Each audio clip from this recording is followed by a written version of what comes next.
नमस्कार साथियों, एक बार फिर से आप सभी का हार्दिक स्वागत है। जैसा कि आप सभी को पता है, अपने राजस्थान आर्थिक समीक्षा एवं बजट के ऊपर अपन चर्चा कर रहे हैं। और राजस्थान आर्थिक समीक्षा एवं बजट के अंदर आज जो अपना चैप्टर नंबर 5 है, उसका अपन अध्ययन करने वाले हैं। आधारभूत संरचना का विकास। आधारभूत संरचना का विकास जो अपने बुक है उसके अंदर चैप्टर नंबर 5 है। पेज नंबर 131 के ऊपर है, जो हमारे बुक है उसके अंदर 131 से जो है वह चैप्टर नंबर 5 स्टार्ट है। आधारभूत संरचना का विकास। यहाँ से मुख्य रूप से 2 से 3 प्रश्न आपके एग्जाम में बनने की संभावना होती है। इसमें से अगर आपके एग्जाम में अगर 5 से 7 प्रश्न भी अगर राजस्थान आर्थिक समीक्षा के अगर पूछे जा रहे हैं, तो ये मानकर चलिए कि इस चैप्टर में से एक प्रश्न तो न्यूनतम हर एग्जाम के अंदर पूछा जाता है। क्योंकि आधारभूत संरचना का मतलब क्या होता है?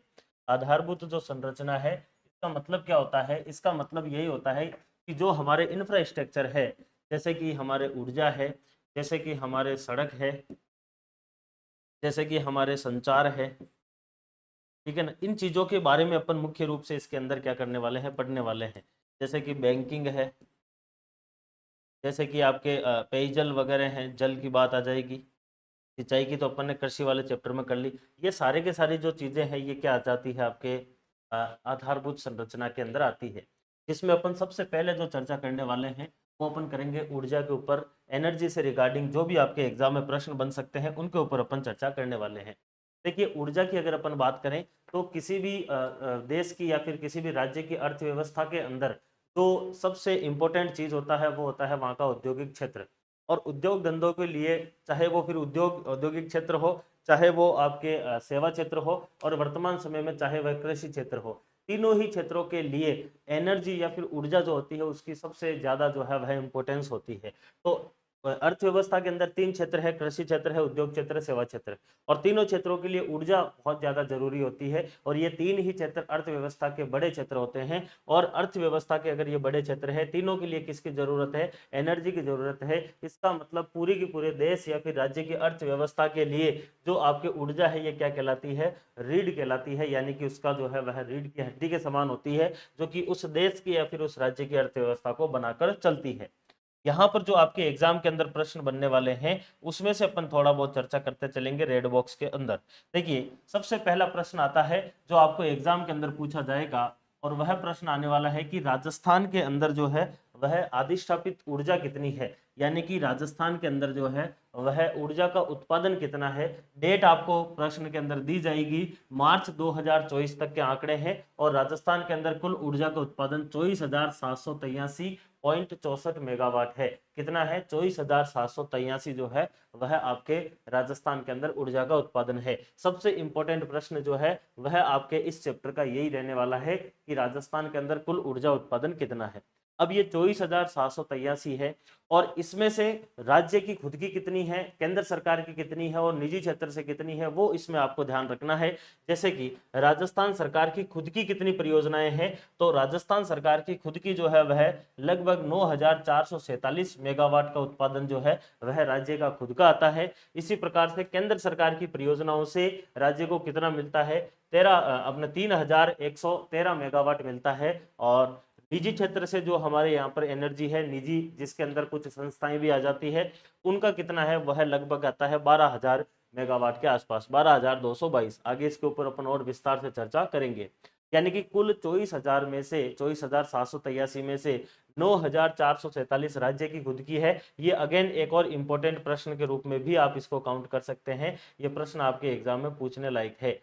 ठीक है, तो राज्य की खुद की कितनी है? 9,447। उसमें से देखिए, तापीय ऊर्जा कितनी है? वो है लगभग 7,830 के आसपास है। जल विद्युत कितनी है? 1,017 के आसपास है। और गैस की कितनी है? लगभग 600 मेगावाट के आसपास आती है। इसी प्रकार से केंद्र सरकार की टोटल जो है वह एनर्जी कितनी आ रही है, तो केंद्र से राज्य को जो मिल रही है ऊर्जा, वो है लगभग 3,113 मेगावाट, जिसके अंदर तापीय है लगभग 1,916, और जल विद्युत है 740, गैस वाली बिल्कुल भी नहीं है, परमाणु वाली है आपके 456 मेगावाट। अब ये जो एनर्जी है, ये अलग अलग टाइप होते हैं। जैसे तापीय के अंदर आप सभी को पता है, कोयले को जलाकर जो है वह पानी को गर्म किया जाता है और भाप में बदला जाता है, फिर उस भाप से जो है वह टरबाइन को घुमाया जाता है। इसी प्रकार से अगर अपन बात करें जल विद्युत, तो जो आपके डैम बनाए जाते हैं और डैम से जो ऊपर से पानी गिरता है, टरबाइन के ऊपर, वहां से जो आपकी एनर्जी उत्पन्न होती है वो होती है जल विद्युत, और गैस वाली के अंदर जो है वो गैस को जलाकर उत्पन्न करते हैं। तो इस प्रकार से ये आपके अलग अलग टाइप है। ऑल ओवर राज्य की कितनी है खुद की, तो 9447 आती है। ये प्रश्न इंपॉर्टेंट है।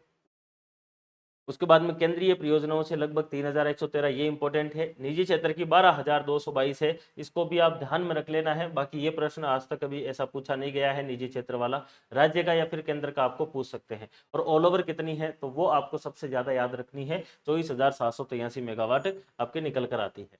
अब देखिए इसी में ही जो आपके निजी क्षेत्र है उसमें पवन ऊर्जा के, सौर ऊर्जा के और बायोमास के जो आपके एक प्रकार से अपन कहें तो गैर परंपरागत जो ऊर्जा के स्रोत हैं वो इसमें शामिल होते हैं। और उसमें पवन ऊर्जा का उत्पादन दिया हुआ है, इसमें बायोमास का उत्पादन दिया हुआ है, इसमें सौर ऊर्जा का उत्पादन है और तापीय जल विद्युत का दे रखा है। तो इसमें से इन तीनों को आपको विशेष रूप से याद रखना है कि राजस्थान के अंदर जो है वह पवन का उत्पादन कितना है और आपके बायोमास का कितना है और आपके गैस इसका जो है वह बायोगैस का कितना है।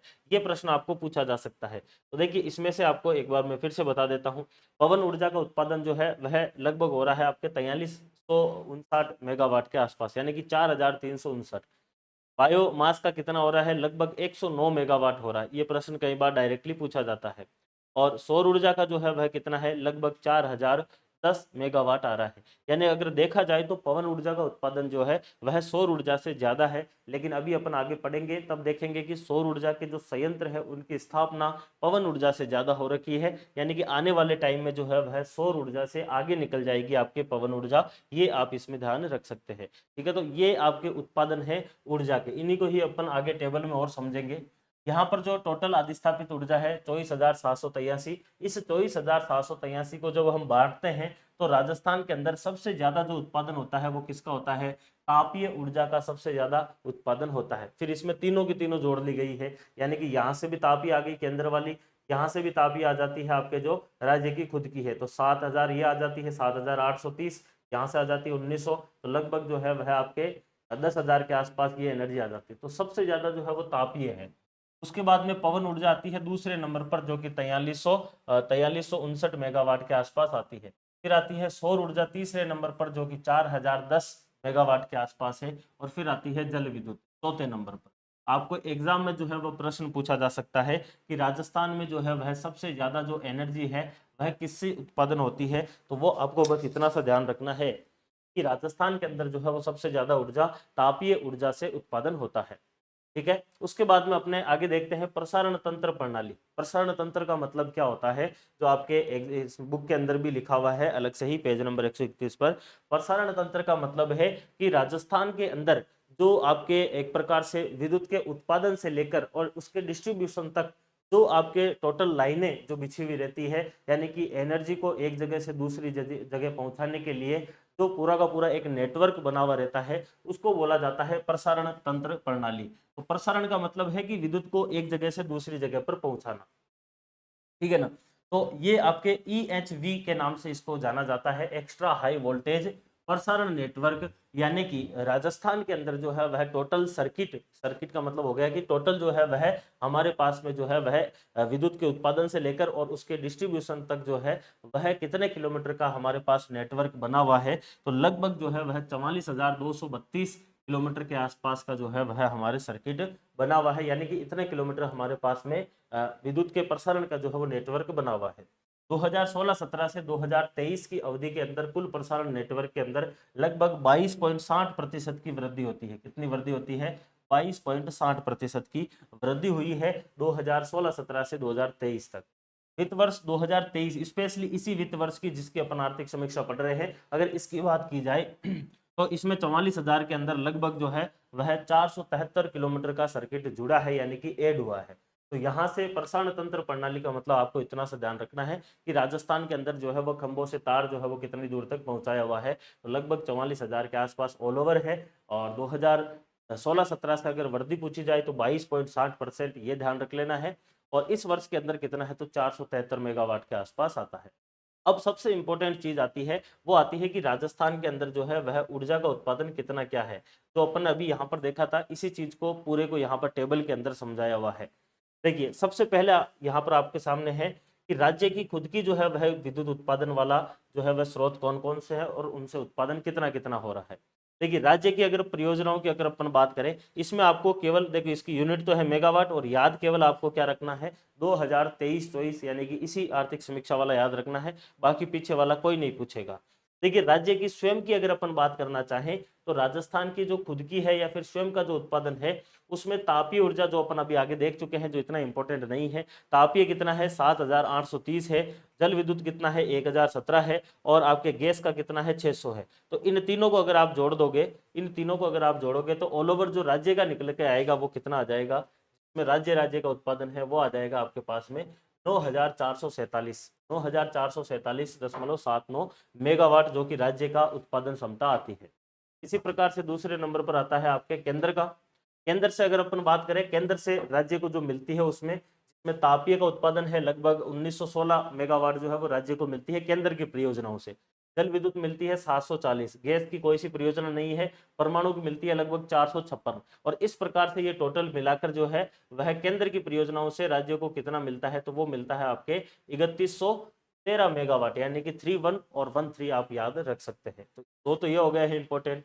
फिर तीसरा आता है आपके राजस्थान के अंदर जो संस्थाएं हैं, चाहे RSMML हो, अच्छा यहाँ पर एक करेक्शन आप कर लेना है जो बुक के अंदर है, यहाँ पर ये आपके RSS लिख रखा है, ये RSMML है, Rajasthan state mines and minerals limited. इस संस्था के द्वारा जो राजस्थान में खान एवं खनिज के लिए जानी जाती है, इसके द्वारा ही जो है वह विद्युत का उत्पादन किया जाता है। इसके अलावा RREC के द्वारा किया जाता है, और इसके अलावा जो निजी क्षेत्र है जिसमें पवन है, बायोमास है, सौर है, इनकी अगर अपन बात करें ऑल ओवर जो आपको एग्जाम में प्रश्न बनेगा, सबसे पहला प्रश्न आपके सामने आएगा कि राजस्थान के अंदर मार्च 2023 तक, अब ये आपको ध्यान रखना, सॉरी मार्च 2024 तक, मार्च 2024 तक कुल ऊर्जा का उत्पादन कितना है, राज्य का कितना है, केंद्र का कितना है, या फिर निजी क्षेत्र का कितना है, या फिर अगला प्रश्न आएगा कि मार्च 2024 तक जो है वह पवन ऊर्जा का उत्पादन कितना है, तब आपको आंसर देना है 4359 मेगावाट। दूसरा प्रश्न पूछा जाएगा आपको कि बायोमास का जो है वह कितना है, ये आपके तीनों ही इंपॉर्टेंट है, तीनों को एक ही बॉक्स में कर देते हैं।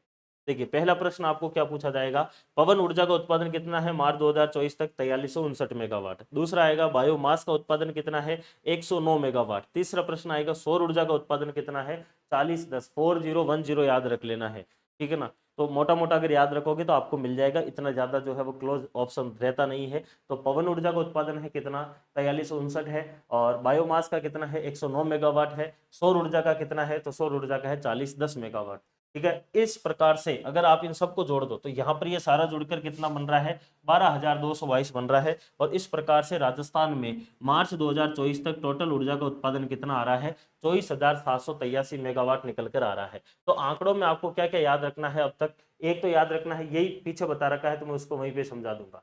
एक ध्यान रखना है, सबसे ज्यादा जो तापीय ऊर्जा का उत्पादन होता है, सर्किट टोटल 44,232 किलोमीटर के हैं, 22% की वृद्धि होती है 2016-17 से। अगला प्रश्न, राज्य का खुद का उत्पादन है 9,447, केंद्र से राज्य को मिलता है 3,113 मेगावाट। राज्य में मार्च 2024 तक पवन ऊर्जा का उत्पादन है 4359। दूसरा आता है बायोमास का 109 मेगावाट। तीसरा आता है सौर ऊर्जा का 4010। उसके बाद में ऑल ओवर राज्य के अंदर मार्च 2024 तक उत्पादन कितना है, ये कहां तक का है, तो ये आपके सामने आंसर है मार्च 2024 तक का। कब तक का है, मार्च 2024 तक राज्य के अंदर टोटल ऊर्जा का उत्पादन जो है वो कितना हो जाएगा 24,783.64 मेगावाट आपके सामने निकल कर आता है। याद रख सकते हो, वैसे इतना ज्यादा दिक्कत नहीं है, 2 4 5 6 7 8 ऐसे याद रख सकते हो। तो 2 4 हो जाएगा, उसके बाद में 5 6 को आपको हटा देना है, तो 2 4 7 8 और लास्ट में लगा देना 3। इस प्रकार से आप इसको याद रख लेना है, ये इंपॉर्टेंट है 24,783, इसलिए मैं बता रहा हूँ। आगे अपन देखते हैं राज्य के अंदर ऊर्जा की उपलब्धता एवं उपभोग, यानी कि राज्य के अंदर ऑल ओवर जो है वह एनर्जी कितनी हमारे पास में है और कितनी हमारे जो है वह उपभोग में आ जाती है, यानी कि काम में आ जाती है। जब अपन बात करते हैं मार्च 2017, चूंकि इकोनॉमिक सर्वे में मार्च 2017 बता रखा है और मार्च 2024 की अपन वैसे ही बात कर रहे हैं इस बार, तो मार्च 2017 में जहां राजस्थान के अंदर ऊर्जा की जो उपलब्धता थी वह 6,922 करोड़ यूनिट के आसपास थी, जो कि मार्च 2024 के अंदर यानी कि 17 से 24 तक जो है वह लगभग कितनी बढ़ गई है आपके, और बढ़कर कितनी हो गई, वो हो गई है आपके कितनी 11,000 11,204 करोड़ यूनिट के आसपास हो जाती है। यानी कि हमारे यहाँ पर ऊर्जा की उपलब्धता के अंदर कितने यूनिट की वृद्धि जो है वह देखने को मिल रही है, तो वृद्धि जो है वह लगभग आ रही है अपने पास में 61.86% की वृद्धि आ रही है। यानी कि अगर अपन बात करना चाहें, यहाँ से जो दो प्रश्न आपके सामने आने वाले हैं। पहला प्रश्न आएगा कि ऑल ओवर हमारे मार्च 2024 तक ऊर्जा की उपलब्धता कितनी यूनिट है, तब आंसर होना चाहिए 11,204 करोड़ यूनिट के आसपास है। आपको ज्यादा ध्यान नहीं रखना, केवल 11,000 करोड़ याद रख लेना है। 11,000 करोड़ यूनिट जो है वह हमारे पास में क्या है, एनर्जी की उपलब्धता है। और 2017 से जब अपन 2024 के अंदर अगर आते हैं तो इसमें वृद्धि जो है वह कितनी होती है, तो वृद्धि लगभग 61% की वृद्धि हो रही है। ये दो प्रश्न आपको एग्जाम के अंदर पूछने जाने की संभावना आ रही है। अगर अपन शुद्ध ऊर्जा के उपभोग की बात करें तो उसके अंदर जो वृद्धि है वह लगभग 64.41% के आसपास आती है। ये इतनी इंपॉर्टेंट नहीं है, आपको ऑल ओवर जो है वह वृद्धि की ध्यान रखनी है कि ऑल ओवर हमारे इतनी होती है। राजस्थान के अंदर उपभोक्ताओं की संख्या कितनी है, यानी कि राजस्थान के अंदर बिजली के कनेक्शन जो है वो कितने दिए हुए, चाहे घरेलू हो चाहे कृषि कनेक्शन हो, तो लगभग जो है वह 109 लाख के आसपास आ रहे हैं। यानी कि 1 करोड़ से ऊपर जो है वह हमारे कनेक्शन दिए हुए हैं। और पिछले साल से इस बार में वृद्धि कितनी है, लगभग 4.28% की वृद्धि इसमें निकल कर आती है। राज्य सरकार के द्वारा मार्च 2024 तक के आंकड़े दिए हुए हैं। राजस्थान के अंदर 43,965 गांव जो है उनका विद्युतीकरण किया गया है। देखिए यहाँ से एक प्रश्न जो है वह आपके एग्जाम में आने की संभावना है, बाकी ये वाले कोई से नहीं पूछे जाएंगे। ये प्रश्न आपको पूछा जा सकता है कि राजस्थान के अंदर मार्च 2024 तक जो है वह कितने गांवों का विद्युतीकरण हुआ है, यानी कि कितने गांव जो है वह लाइट से जुड़ चुके हैं। तो राजस्थान के लगभग 43,965 गांव जुड़ चुके हैं और ये लगभग जो है वह 89% के आसपास है। यानी कि राजस्थान में ऑल ओवर जितने गांव हैं उसमें से लगभग 89% गांव जो है वह लाइट से जुड़ चुके हैं। और इनमें भी अगर अपन बात करना चाहें तो लगभग 1.14 लाख तो ढाणिया है और 105 लाख के आसपास जो है वह ग्रामीण परिवार है जिनका विद्युतीकरण इसमें किया गया है 43,965 गाँव में। तो ये गाँवों की संख्या ध्यान रखनी है, वो परसेंटेज ध्यान रखना है। ठीक है, 2023-24 यानी कि जो ये वाला वित्त वर्ष है इसमें कितने कृषि कनेक्शन जो है वो जारी किए गए थे, तो लगभग 1,24,000 के आसपास कृषि कनेक्शन जारी किए गए थे। इंपोर्टेंट जो है वो रेड बॉक्स में है, उसी को ही आपको ध्यान रखना है, बाकी याद करने की कोशिश मत करना, नहीं तो कोई मतलब नहीं है, क्योंकि क्वेश्चन जो है वो यहीं से ही आएंगे जो अब तक पूछे गए हैं, वही मैं आपको बताना चाह रहा हूँ। अप्रैल 2023 से लेकर मार्च 2024 तक यानी कि इस एक वित्त वर्ष के अंदर अगर अपन बात करें तो लगभग 21,854 करोड़ का टैरिफ जो है वह अनुदान दिया गया है।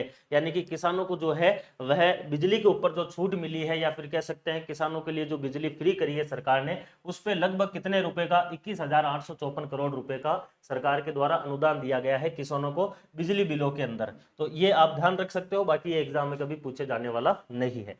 अब इंपॉर्टेंट प्रश्न आता है तो इस बार असिस्टेंट प्रोफेसर के एग्जाम के अंदर पूछा हुआ था, पीएम कुसुम योजना, ये एक इंपॉर्टेंट योजना है, राजस्थान भारत सरकार की योजना है जो राजस्थान के अंदर भी वर्तमान में संचालित की जा रही है। पीएम कुसुम योजना जो है यह बेसिकली सौर ऊर्जा से संबंधित है, थोड़ा सा समझ लीजिए।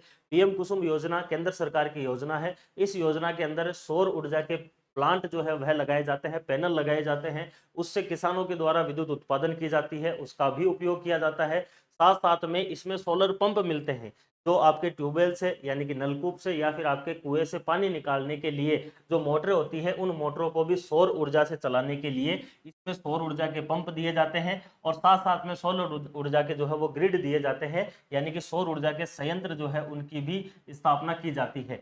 ये पीएम कुसुम योजना है। पीएम कुसुम योजना भारत सरकार की योजना है और भारत सरकार का नवीन एवं नवीनीकरण जो ऊर्जा मंत्रालय है उसके द्वारा संचालित किया जाता है। सबसे इंपॉर्टेंट प्रश्न जो पीएम कुसुम का आता है वो आता है कि इस योजना को कितने भाग के अंदर चलाया जा रहा है। तो इस योजना को 3 भागों में चलाया जा रहा है। तीनों के अलग अलग नाम इसमें लिखे हुए हैं जो आपके बुक के अंदर मिल जाएंगे। बुक में अगर आप देखेंगे पेज नंबर 133 पर है, कंपोनेंट ए है, कंपोनेंट बी है, कंपोनेंट सी है, यानी कि 3 प्रकार से पीएम कुसुम योजना चलती है। कंपोनेंट ए क्या कहता है, कंपोनेंट ए ये कहता है कि राजस्थान अक्षय ऊर्जा निगम, जो राजस्थान के अंदर अक्षय ऊर्जा के लिए सबसे बड़ी संस्था जो आती है वो आती है राजस्थान अक्षय ऊर्जा निगम। उसके द्वारा 33/111 किलोवाट के जो भी सब स्टेशन है, यानी कि इतने किलोवाट के जो भी आपके सब स्टेशन है राजस्थान के अंदर, यानी कि सब स्टेशन का मतलब हो गया, आप मान लीजिए एक मोटा बिजली घर है और उस बिजली घर के आसपास की जो परिधि है इसमें 5 किलोमीटर का जो एरिया है, इस 5 किलोमीटर के पूरे एरिया के अंदर जो भी किसानों की बंजर भूमि है, उस बंजर भूमि के ऊपर, ये प्रश्न देखिए ये इंपॉर्टेंट है, 0.5 मेगावाट से लेकर 2 मेगावाट के क्षमता के क्या लगाए जाएंगे, विकेंद्रीकृत सौर ऊर्जा के प्लांट लगाए जाएंगे। कितने किलोमीटर की परिधि में? 5 किलोमीटर में।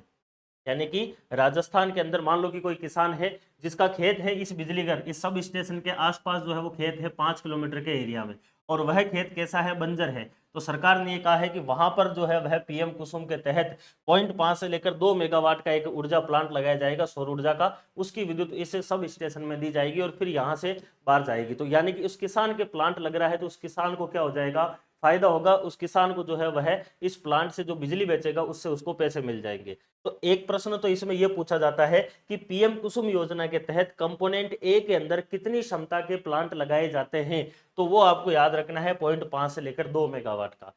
दूसरा प्रश्न जो इस बार असिस्टेंट प्रोफेसर के एग्जाम में 8 सितंबर 2024 को पूछा गया था, कंपोनेंट बी। कंपोनेंट बी ये कहता है कि जो भी आपके किसान के खेत हैं उन खेतों के आसपास का जो एरिया है, जो ऑफ ग्रिड एरिया है, वहां पर जो है वह सरकार के द्वारा यानी कि इस योजना के तहत सौर ऊर्जा के जो पंप सेट है वो पंप सेट लगाए जाएंगे। और उन पंप सेट के लिए जो है वह कितना लक्ष्य रखा जाता है इसके लिए, तो 25,000 पंप सेट लगाने का लक्ष्य रखा जाता है। यह प्रश्न पूछा गया था असिस्टेंट प्रोफेसर एग्जाम में। डायरेक्टली प्रश्न था पीएम कुसुम योजना के कंपोनेंट बी के तहत कितने पंप सेट लगाने का लक्ष्य रखा गया है? 25,000 पंप सेट जो है वो सोलर पंप सेट इस कंपोनेंट के तहत लगाए जाने वाले हैं। इसी प्रकार से तीसरा आता है आपके कंपोनेंट सी।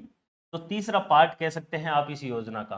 कंपोनेंट सी में यह कहा गया है सरकार के द्वारा कि हम जो है वह लगभग 7.5 हॉर्स पावर की यानी कि 7.5 HP की जो आपके मोटर लगती है कुएं के अंदर, उसमें अलग अलग हॉर्स पावर की होती है, तो 7.5 हॉर्स पावर की क्षमता की जो आपके सोलर ऊर्जा के जो पंप सेट है, सौर पंप सेट है, वो हम लगाएंगे। और उसका लक्ष्य कितना रखा गया है? उसमें रखा गया है 12,500 पंप सेट लगाने का लक्ष्य रखा गया है।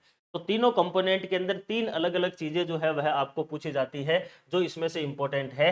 एक आता है कंपोनेंट ए। कंपोनेंट ए के अंदर जो है वो आपको याद रखना है कि सब स्टेशन के 5 किलोमीटर के एरिया में 0.5 से 2 मेगावाट के सौर ऊर्जा के जो है वह संयंत्र लगाए जाएंगे। कंपोनेंट बी के अंदर जो है वह ऑफ ग्रिड जो कृषि एरिया है उसके अंदर पंप सेट लगाए जाएंगे जिसका लक्ष्य 25,000 पंप सेट का रखा गया है। और कंपोनेंट सी के अंदर जो है वह 12,500 का लक्ष्य रखा गया है पंप सेट का, जो कि 7.5 हॉर्स पावर की जो है वह इसमें क्या लगाई जाएगी? पंप सेट की जो है वो मशीन पंप लगाया जाएगा 7.5 हॉर्स पावर का। ठीक है, तो ये आपके 3 इसमें इंपॉर्टेंट चीजें पूछी जाती है। ठीक है, इसके अलावा जो भी इस योजना के तहत जो भी किसान है या फिर जो भूमि का मालिक है और जो डेवलपर्स है, डेवलपर्स तो उसको कहेंगे जो प्लांट लगवाएगा, और किसान या फिर आपके भूमि मालिक जिसकी खुद की जमीन है। अभी वर्तमान समय में ये हो रहा है कि पीएम कुसुम योजना के तहत लोगों के द्वारा क्या किया जा रहा है, जमीनें ली जा रही है लीज के ऊपर किसानों से, लीज पर मंथली के हिसाब से या फिर सालाने के हिसाब से जमीन ले ली, और फिर जो डेवलपर्स है वो वहां पर क्या लगवा रहे हैं, ये कंपोनेंट ए के तहत जो है वो सोलर पंप सेट लगवा, ये अपने सोलर के जो प्लांट है वो लगवा रहे हैं, और यहाँ से जो उनके ऊर्जा उत्पादन हो रही है उसको वो बेच रहे हैं सरकार को। तो वहां से पैसे किसको मिल रहे हैं? डेवलपर्स को। और डेवलपर्स किससे ले रहे हैं? जमीन को किसान से या फिर भूमि मालिक से लीज पर ले रहे हैं। तो जो भी आपके किसान है या फिर भूमि मालिक है या फिर आपके जो डेवलपर्स है, उनके लिए एक साझा मंच बनाने के लिए जो है वह एक योजना चलाई गई है, सौर कृषि आजीविका योजना। और उसके तहत एक पोर्टल भी बनाया गया है जिसका यूज करके जो भी आपके डेवलपर्स जो पीएम कुसुम के तहत सोलर प्लांट लगवा रहे हैं और जो आपके किसान या फिर जिनकी जमीन है, उन दोनों के बीच में जो है वह समन्वय के लिए एक पोर्टल लॉन्च किया गया है और योजना शुरू की गई है पीएम कुसुम के तहत। ठीक है, तो यह आप इसमें ध्यान रख सकते हैं। अगर आपकी जमीन है किसी भी सब स्टेशन के आसपास की जमीन है जो बंजर है, जो यूज में नहीं आ रही है खेती में, उसका आप प्रयोग कर सकते हैं पीएम कुसुम के तहत। अगली योजना आती है, एक और इंपॉर्टेंट योजना है। योजना का नाम है आपके पीएम सूर्य घर मुफ्त बिजली योजना। ये भी लगभग जो है वह वैसी योजना है एक प्रकार की। ये बेसिकली योजना क्या है? पीएम का मतलब हो गया कि केंद्र सरकार की ये योजना है। और पीएम सूर्य घर योजना को कब शुरू किया गया था? 13 फरवरी 2018 के दिन इस योजना को शुरू किया गया था। योजना का उद्देश्य क्या है? उद्देश्य इसका देखिए पहले थोड़ा सा समझ लीजिए।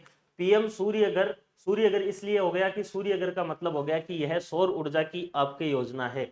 और सूर्य घर मुफ्त बिजली का मतलब हो गया कि लोगों को क्या कहा जाएगा इसमें कि आप अपने घरों की छत जो है उस छत के ऊपर क्या लगाइए, सौर ऊर्जा के प्लांट लगाइए और वहां से आप क्या करना है, विद्युत उत्पादन करना है। सरकार के द्वारा उसमें अनुदान देकर वो प्लांट लगवाए जाएंगे। फिर वहां से सरकार आपके अगर छत पर है तो आपको उसमें से हर महीने 300 यूनिट जो है वो बिजली मिल जाएगी और बाकी बची हुई जो बिजली है उसको आप बेच सकते हो या फिर सरकार खरीद सकती है। ये इसके अंदर रखा गया है। तो इसका उद्देश्य क्या है, पीएम सूर्य घर बिजली मुफ्त बिजली योजना जो है वह 13 फरवरी 2018 की योजना है। उद्देश्य इसका यही है कि इस योजना के तहत हर महीने जो है वह 300 यूनिट आपको क्या मिलने वाली है, मुफ्त बिजली जो है वह इसमें मिलती है। 300 यूनिट बिजली जो है वो फ्री मिलती है हर महीने। और सरकार के द्वारा लक्ष्य कितना रखा गया है, 1 करोड़ घर जो है उनके ऊपर सौर ऊर्जा के ऐसे संयंत्र लगाए जाएंगे। और पीएम सूर्य घर के तहत जो बजट है वो कितना रखा गया है, 75,000 करोड़ का इसमें बजट रखा गया है। साथ साथ में पीएम सूर्य घर .gov.in के नाम से एक पोर्टल भी लॉन्च किया गया है। ठीक है, ये इसमें आप सामान्य रूप से ध्यान रख सकते हैं। सरकार के द्वारा इसमें जो सोलर प्लांट लगेगा उसमें अनुदान कितना दिया जाएगा, सरकार के द्वारा अनुदान दिया जाएगा 78,000 रुपए का। या फिर अगर अपन बात करें 78,000 रुपए, या फिर ऐसा प्लांट जिसकी क्षमता कितनी हो, 3 किलोवाट या फिर उससे ज्यादा की क्षमता हो, उस कंडीशन के अंदर सरकार के द्वारा 78,000 रुपए का इसमें अनुदान दिया जाता है। तो ये आपके पीएम सूर्य घर योजना आती है जिसमें राजस्थान सरकार के द्वारा कुछ लक्ष्य रखे गए हैं। राजस्थान के अंदर भी पीएम सूर्य घर योजना को लॉन्च किया गया है और राजस्थान के अंदर 5 लाख घरों का लक्ष्य रखा गया है। तो केंद्र सरकार ने 1 करोड़ का लक्ष्य रखा है, उस 1 करोड़ में से 5 लाख का जो लक्ष्य है वो राजस्थान के अंदर रखा गया है।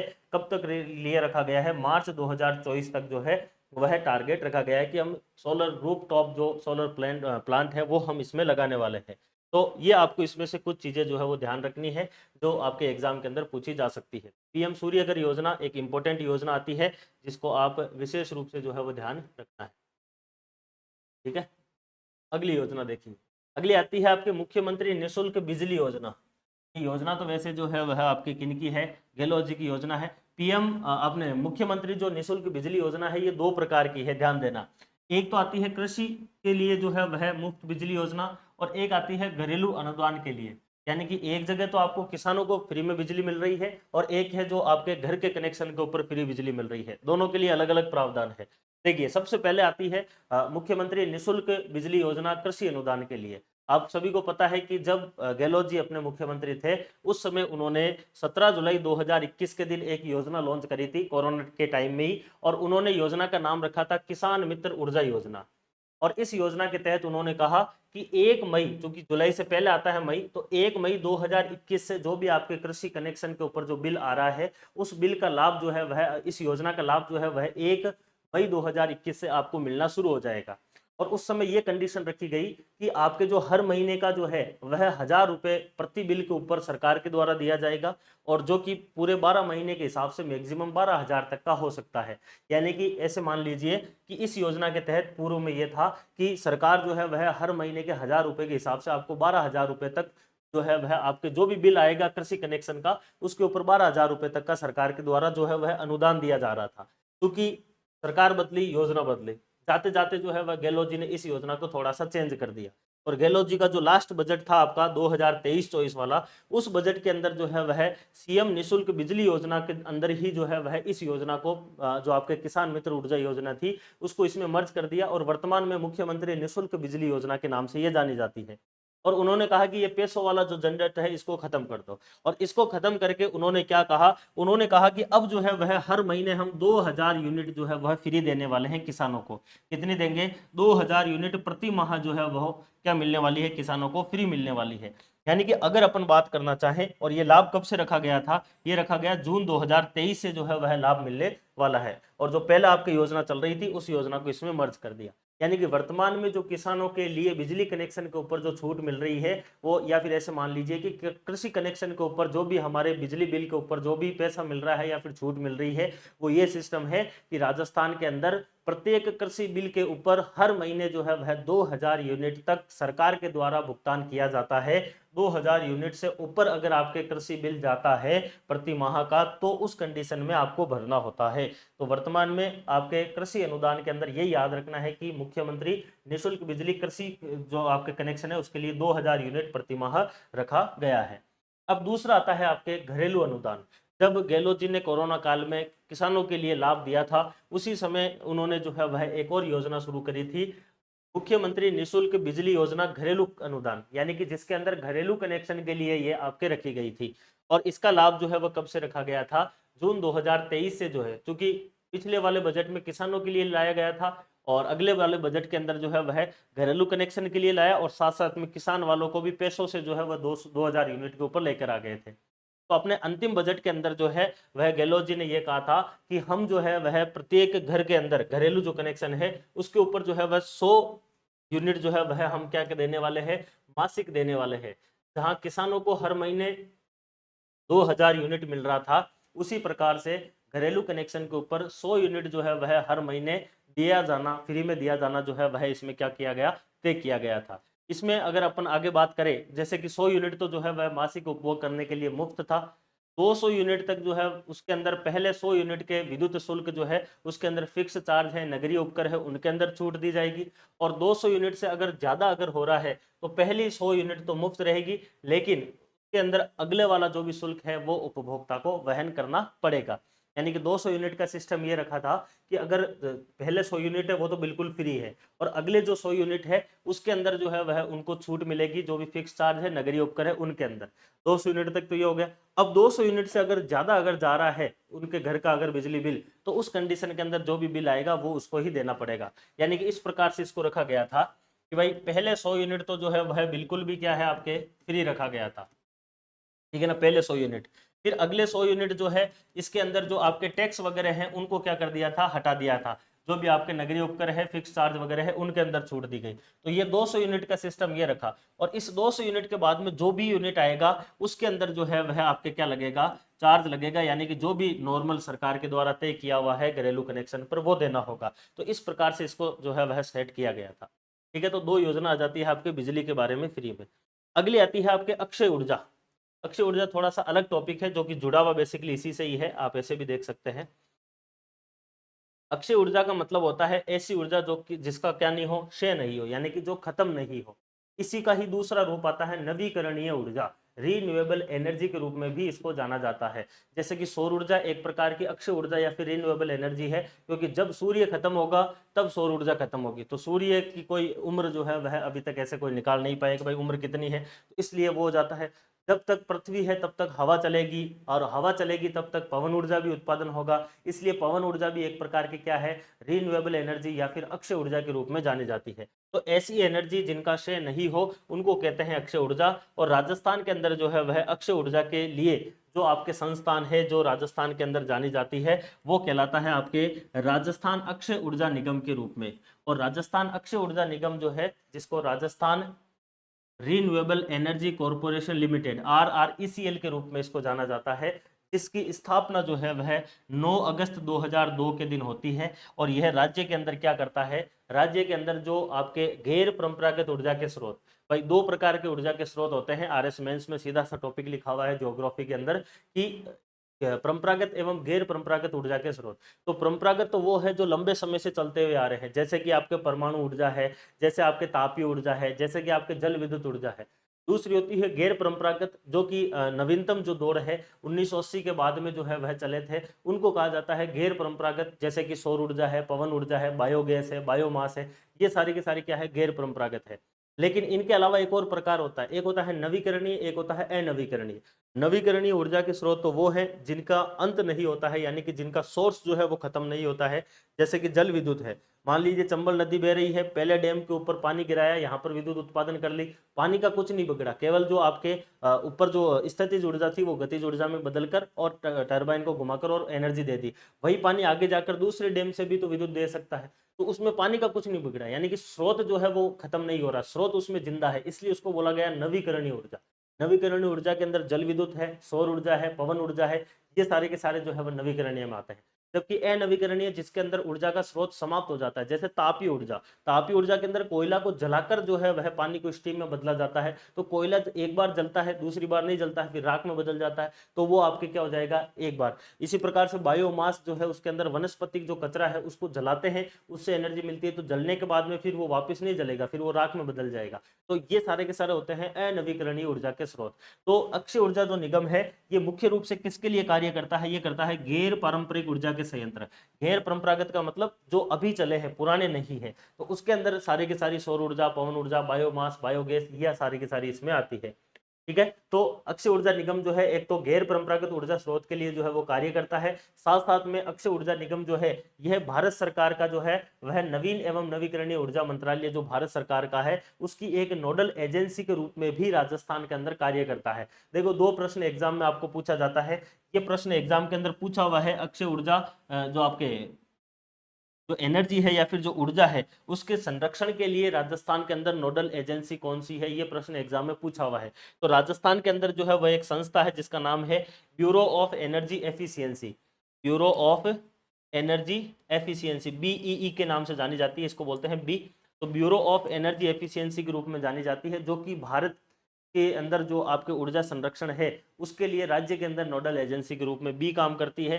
इसी प्रकार से भारत के नवीन एवं नवीकरणीय ऊर्जा मंत्रालय जो नवीकरणीय ऊर्जा के लिए कार्य करता है, गैर परंपरागत ऊर्जा के स्रोत के लिए कार्य करता है, उसके नोडल एजेंसी के रूप में अक्षय ऊर्जा निगम राजस्थान के अंदर कार्य करता है। तो ये आप इसमें ध्यान रख सकते हो, जो कि एक संस्था के रूप में आपको RRECL को याद रखना चाहिए। अब देखिए, यहाँ से जो है वह अपन पढ़ने वाले हैं एक एक एनर्जी के जो अक्षय ऊर्जा के जो स्रोत है उनको अपन विशेष रूप से ध्यान देंगे। उसमें सबसे पहला आता है आपके सौर ऊर्जा, इंपॉर्टेंट है। सौर ऊर्जा के उत्पादन की अपन बात करेंगे। देखिए, सौर ऊर्जा जो है आप सभी को पता है, सोलर एनर्जी जो है वह सूर्य से आने वाली जो विकिरणें हैं उन विकिरणों से जो है वह आपके जो पैनल होता है सोलर एनर्जी का, उस पैनल के ऊपर वो गिरती है, वहां से जो है वह आपके बैटरी जो है वो चार्ज होती है और फिर उस एनर्जी का आप यूज कर सकते हो। तो राजस्थान जो है इसके अंदर सौर ऊर्जा के जो है वह एक प्रकार से कह सकते हैं कि राजस्थान के अंदर जो है वह सौर ऊर्जा जो है ये इतनी ज्यादा क्यों प्रचलित है, या फिर इसके राजस्थान के अंदर जो है वह क्या क्या जो है वह इसके लिए सरकार के द्वारा प्रयास किए जा रहे हैं, या फिर इसके लिए राजस्थान के अंदर क्या क्या संभावनाएं हैं। तो जब RS 2018 के अंदर ये प्रश्न पूछा गया था, RS मेंस 2018 में प्रश्न पूछा गया था कि राजस्थान के अंदर सौर ऊर्जा की क्या क्या संभावनाएं हैं, तब अपने इस आर्थिक समीक्षा के अंदर कुछ पॉइंट लिखे हुए थे जो आपको विशेष रूप से ध्यान रखने हैं कि भाई राजस्थान के अंदर सौर ऊर्जा का उत्पादन क्यों हो पा रहा है। तो दो तीन कारण आते हैं। एक साल में 365 दिन होते हैं और 365 दिन में से ऐसा क्षेत्र जहां पर 325 दिन के ज्यादा जो है वह क्या हो, सूर्य की किरणें जो है वह सीधी की सीधी पिड़े, उस क्षेत्र को क्या कहा जाता है, उसको बोला जाता है SEEZ, सीज के नाम से वो जाना जाता है, सोलर एनर्जी एंटरप्राइजेज जोन। तो क्या बोलते हैं, सोलर एनर्जी एंटरप्राइजेज जोन, या फिर सीज के नाम से आप याद रख सकते हो। तो राजस्थान के 3 ऐसे जिले हैं जिसमें एक जिला आता है जोधपुर, एक जिला आता है जैसलमेर और एक जिला आता है बाड़मेर। राजस्थान के ये 3 जिले ऐसे हैं जहां पर एक वर्ष के अंदर 365 दिन में से 325 दिन से भी ज्यादा जो है वह सूर्य की किरणें सीधी गिरती है। इसलिए इन तीनों जिलों को किस में रखा जाता है, सीज क्षेत्र में रखा जाता है, सोलर एनर्जी एंटरप्राइजेज जोन के अंदर रखा जाता है। और चूंकि जहां पर जितने ज्यादा सूर्य का ताप आएगा, जितनी ज्यादा सूर्य की विकिरण आएगी, वहां पर उतनी ही ज्यादा क्या होगी, सौर ऊर्जा का उत्पादन होगा। तो पहला कारण तो यह है राजस्थान के अंदर सौर ऊर्जा के उत्पादन का। दूसरा कारण यह आता है कि सोलर एनर्जी के उत्पादन के लिए सूर्य की जो विकिरणें हैं वह एक दिन के अंदर, प्रतिदिन एक दिन के अंदर प्रति वर्ग मीटर, यानी कि एक वर्ग मीटर के अंदर कितनी होनी चाहिए, 6 से लेकर 7 किलोवाट घंटा होनी चाहिए। और राजस्थान के अंदर उन विकिरणों की यह तीव्रता प्राप्त होती है, यानी कि राजस्थान के अंदर सौर विकिरणों की तीव्रता 6 से 7 किलोवाट घंटा प्रति वर्ग किलोमीटर प्रतिदिन के हिसाब से होती है, जो कि सौर ऊर्जा के उत्पादन के लिए आवश्यक है। यह भी दूसरा कारण आता है राजस्थान के अंदर सौर ऊर्जा के उत्पादन की संभावनाओं में। ये पॉइंट लिखने थे RS मेंस 2018 में। फिर अगला आता है, वही आ गया अधिकतम सौर दिवस, जो कि 325 से अधिक है राजस्थान के अंदर, जिसको अपन क्या बोलते हैं, सीज के नाम से भी जाना जाता है। इसके अलावा कुछ और पॉइंट है जो अपने नोट्स के अंदर, बुक के अंदर ही आप जो है वो ऐड कर सकते हैं। उसके नीचे ही जो है वो आप लिख लीजिए, पेज नंबर कहाँ पर चल रहे हैं, पेज नंबर 134 पर है, इसी में ही आप नीचे और 2-3 कारण लिख लीजिए। एक आपको लिखना है कि राजस्थान के अंदर जो सौर ऊर्जा है, इस सौर ऊर्जा की क्षमता कितनी है। तो 142 गीगावाट राजस्थान के अंदर क्षमता आ रही है। ये राजस्थान की ऑल ओवर क्या है आपके क्षमता निकल कर आती है। यानी कि अगर पूरे के पूरे राजस्थान में सोलर पैनल अगर अपन लगाना चाहे तो राजस्थान में 142 गीगावाट तक सौर ऊर्जा का उत्पादन किया जा सकता है। इस क्षमता को भी आपको किस में लिखना है, संभावनाओं के अंदर लिखना है। ठीक है, इसी प्रकार से कुछ और चीजें आती है जो आप ध्यान रख सकते हैं। जैसे कि राजस्थान जो है वह एक प्रकार का कह सकते हैं कि शुष्क एवं अर्ध शुष्क जो क्लाइमेट है वो रखता है, और इस क्षेत्र के अंदर जो वनस्पति है उसकी कमी है, और यहाँ पर जो है वह सापेक्षिक आर्द्रता कम पाई जाती है। इस वजह से पैनल जो है वो खराब नहीं होते हैं। साथ साथ में यहाँ पर स्वच्छ जो है वह आकाश मिलता है, जिसके कारण भी सूर्य का ताप जो है वो ज्यादा मिलता है। एक कारण इसमें ये भी लिख सकते हो राजस्थान के अंदर सौर ऊर्जा के उत्पादन का। साथ साथ में कुछ और भी पॉइंट अगर आपके माइंड में आए तो आप लिख सकते हो। एक जो है वह कमी है राजस्थान के अंदर सौर ऊर्जा की, कि राजस्थान के अंदर जो क्षेत्र है वो मरुस्थलीय है, और जब गर्मियों के समय जो आंधियां चलती है उसके अंदर जो धूल है वो जाकर इन पैनल के ऊपर जम जाती है, जिस वजह से ये अच्छे से प्रॉपर से कार्य जो है वो नहीं कर पाते हैं, जो एक सौर ऊर्जा के उत्पादन के अंदर बाधा के रूप में आती है। लेकिन सरकार के द्वारा उसके लिए भी विभिन्न प्रकार के कार्य किए जा रहे हैं, उसको आप इसमें लिख सकते हो। ठीक है, तो ये तो राजस्थान में सौर ऊर्जा के उत्पादन की जो है वह आपके चीजें आ रही है। अब बात आती है कि राजस्थान के अंदर सौर ऊर्जा के जो एक प्रकार से संयंत्र है वह कितने लगाए गए हैं। तो अभी अपन ने देखा था कि राजस्थान के अंदर सौर ऊर्जा की जो है क्षमता कितनी है। राजस्थान में सौर ऊर्जा की क्षमता है 142 गीगावाट। दूसरा आता है राजस्थान के अंदर जो है वह सौर ऊर्जा के संयंत्र कितने लगाए गए हैं। तीनों चीजें अलग अलग है, ध्यान देना है।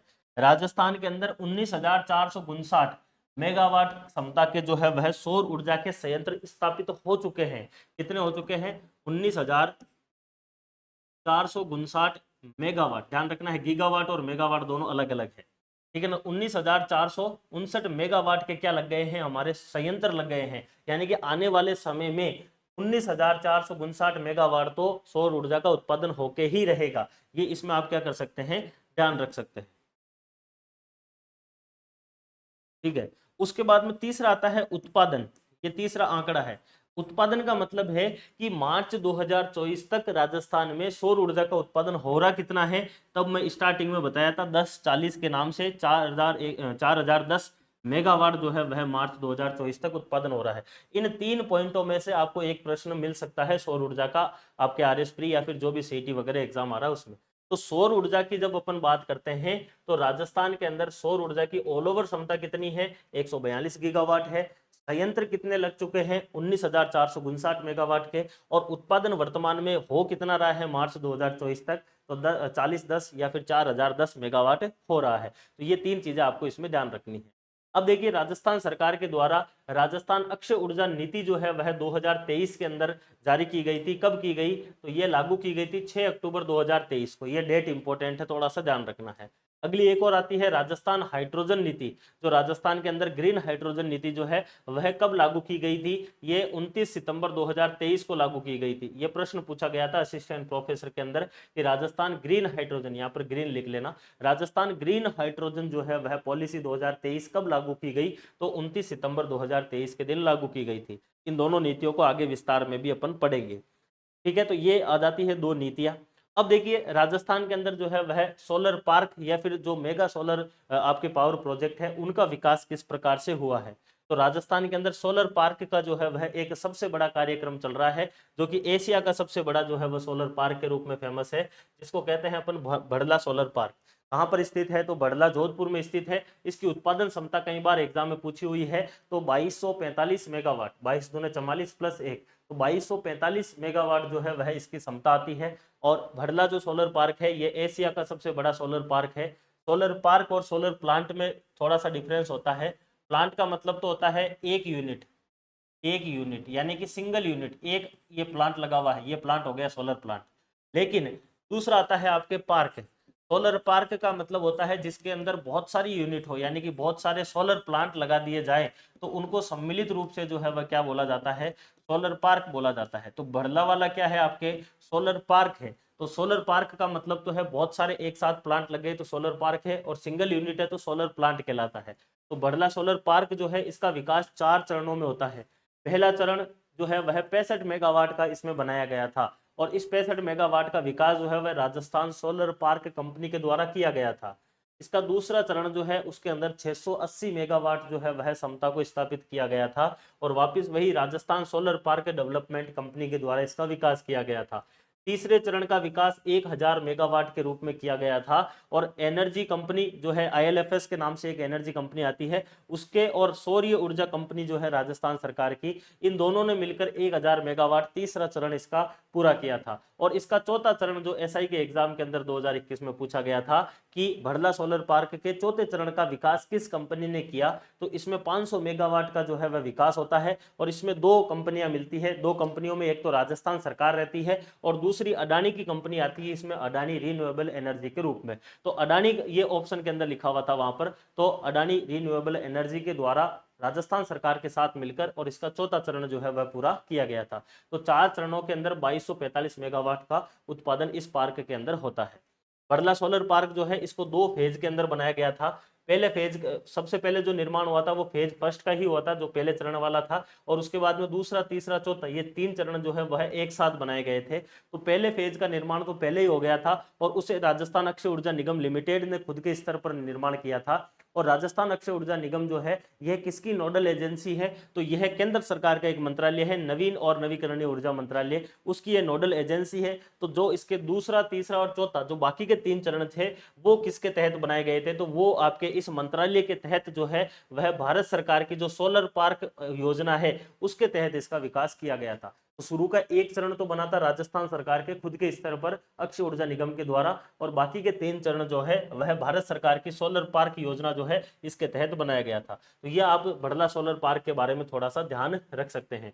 आप यहाँ से जो है वो एक 15 शब्दों का आंसर राइटिंग कर सकते हैं RS के अंदर, ठीक है ना। 15 शब्दों के अंदर आंसर राइटिंग कर सकते हैं। जैसे यहाँ पर पूछा गया था RS के अंदर 5 नंबर का या फिर 50 वर्ड्स का एक क्वेश्चन पूछा गया था सौर ऊर्जा का, उसी प्रकार से आप 15 शब्दों में इसके ऊपर आंसर राइटिंग कर सकते हैं। अब देखिए कुछ और अन्य सोलर पार्क है जो कि अपने आर्थिक समीक्षा के अंदर बताए गए हैं। जैसे कि फलोदी पोखरण सोलर पार्क जो है वह 750 मेगावाट का है जो कि आपके सौर्य ऊर्जा कंपनी के द्वारा बनाया गया है। एक है फतेहगढ़ फेज 1B है जो कि 1500 मेगावाट का है जो कि अडानी की कंपनी के द्वारा, यही अडानी रिन्यूएबल के द्वारा बनाया गया है। नोक जैसलमेर के अंदर है जो कि 925 मेगावाट का है, DCL के द्वारा ये बनाया गया है। नोक है, ठीक है ना, नोखा नहीं है, नोक है ये। और फिर आता है पूगल जो कि बीकानेर के अंदर है, वहां पर 1450 मेगावाट का है जो कि DCL के द्वारा ही बनाया गया है। ये अन्य कुछ जो है वह आपके क्या आते हैं, सोलर पार्क आते हैं जिनको आपको ध्यान रखना है, ठीक है ना। ये अपने एक प्रकार से सोलर एनर्जी के बारे में कुछ चीजें थी पार्क के बारे में। राजस्थान के अंदर रिन्यूएबल एनर्जी कंपनी के नाम से जो है वह आपके रेलको के नाम से एक कंपनी फेमस है जिसने सोलर रूफटॉप योजना जो है वह चला रखी है, और इसके तहत जो है वह RRECL जो है Rajasthan renewable energy corporation limited यानी कि राजस्थान अक्षय ऊर्जा निगम, उसके द्वारा इस रेलको जो है, रेलको का मतलब है यही रिन्यूएबल एनर्जी सर्विस कंपनी, इस रेलको के जो आपके ये सोलर रूफटॉप योजना है इसके तहत जो भी आपके गवर्नमेंट जो आपकी बिल्डिंग है यानी कि जो सरकारी भवन है, उन सरकारी भवनों के ऊपर जो है वह सौर ऊर्जा के संयंत्र लगाने की योजना बनाई गई थी। भाई गवर्नमेंट स्कूल है, उस गवर्नमेंट स्कूल की छत पे बना दो, गवर्नमेंट हॉस्पिटल है उसकी छत के ऊपर जो है वो सोलर पैनल लगा दो, ताकि वहां पर एनर्जी का जो है वह वहां से उपयोग किया जा सकता है। और इस प्रकार से जो है वह इस योजना के तहत मार्च 2024 तक राजस्थान सरकार के द्वारा सोलर रूफटॉप योजना के तहत इस रेलको के साथ में RRECL मिलकर मार्च 2024 तक 1.2 मेगावाट क्षमता के संयंत्र स्थापित किए जा चुके हैं। ये आप इसमें ध्यान रख सकते हैं। तो ये यहाँ तक जो है वह आपके सौर ऊर्जा जो है या फिर सोलर एनर्जी है उसके बारे में सामान्य चीजें आती है। अभी अपन आगे बात करेंगे पवन ऊर्जा के बारे में। सोलर एनर्जी के बाद में अगली अक्षय ऊर्जा के रूप में जानी जाती है पवन ऊर्जा। पवन ऊर्जा या फिर आपके पवन ऊर्जा कार्यक्रम। जिस प्रकार से सोलर एनर्जी की क्षमता राजस्थान के अंदर कितनी है, 142 गीगावाट है, उसी प्रकार से राजस्थान के अंदर जो आपके पवन ऊर्जा है, इस पवन ऊर्जा की क्षमता कितनी है, 127 गीगावाट है। उसको मैं इधर बता दूंगा। अच्छा आगे देखिए, पवन ऊर्जा की अगर अपन बात करें, पवन ऊर्जा के लिए क्या चाहिए, हवा चाहिए। तो पवन ऊर्जा के लिए जो राजस्थान के अंदर क्षमता है उसको आप डायरेक्टली याद रखना चाहो तो 127 गीगावाट है। लेकिन आपकी बुक के अंदर एक और चीज लिखी हुई है, अनुमानित क्षमता लिखी हुई है 284 गीगावाट। ये 284 गीगावाट किस स्थिति में है, जब आप 150 मीटर की ऊंचाई पर जाते हो, यानी कि राजस्थान के 150 मीटर की ऊंचाई पर अगर आप स्थापित कर देते हो अपने पवन ऊर्जा के प्लांट, तो आप 284 गीगावाट तक पवन ऊर्जा का उत्पादन कर सकते हो। लेकिन अगर एवरेज अगर अपन देखना चाहें ऑल ओवर राजस्थान में, तब आपके पवन ऊर्जा की क्षमता कितनी आती है, 127 गीगावाट आती है, या फिर इसको 1,27,000 मेगावाट भी आप कह सकते हो, क्योंकि 1,000 मेगावाट में 1 गीगावाट होता है, तो 1,27,000 मेगावाट या फिर 1,127 गीगावाट डायरेक्ट भी कह सकते हो।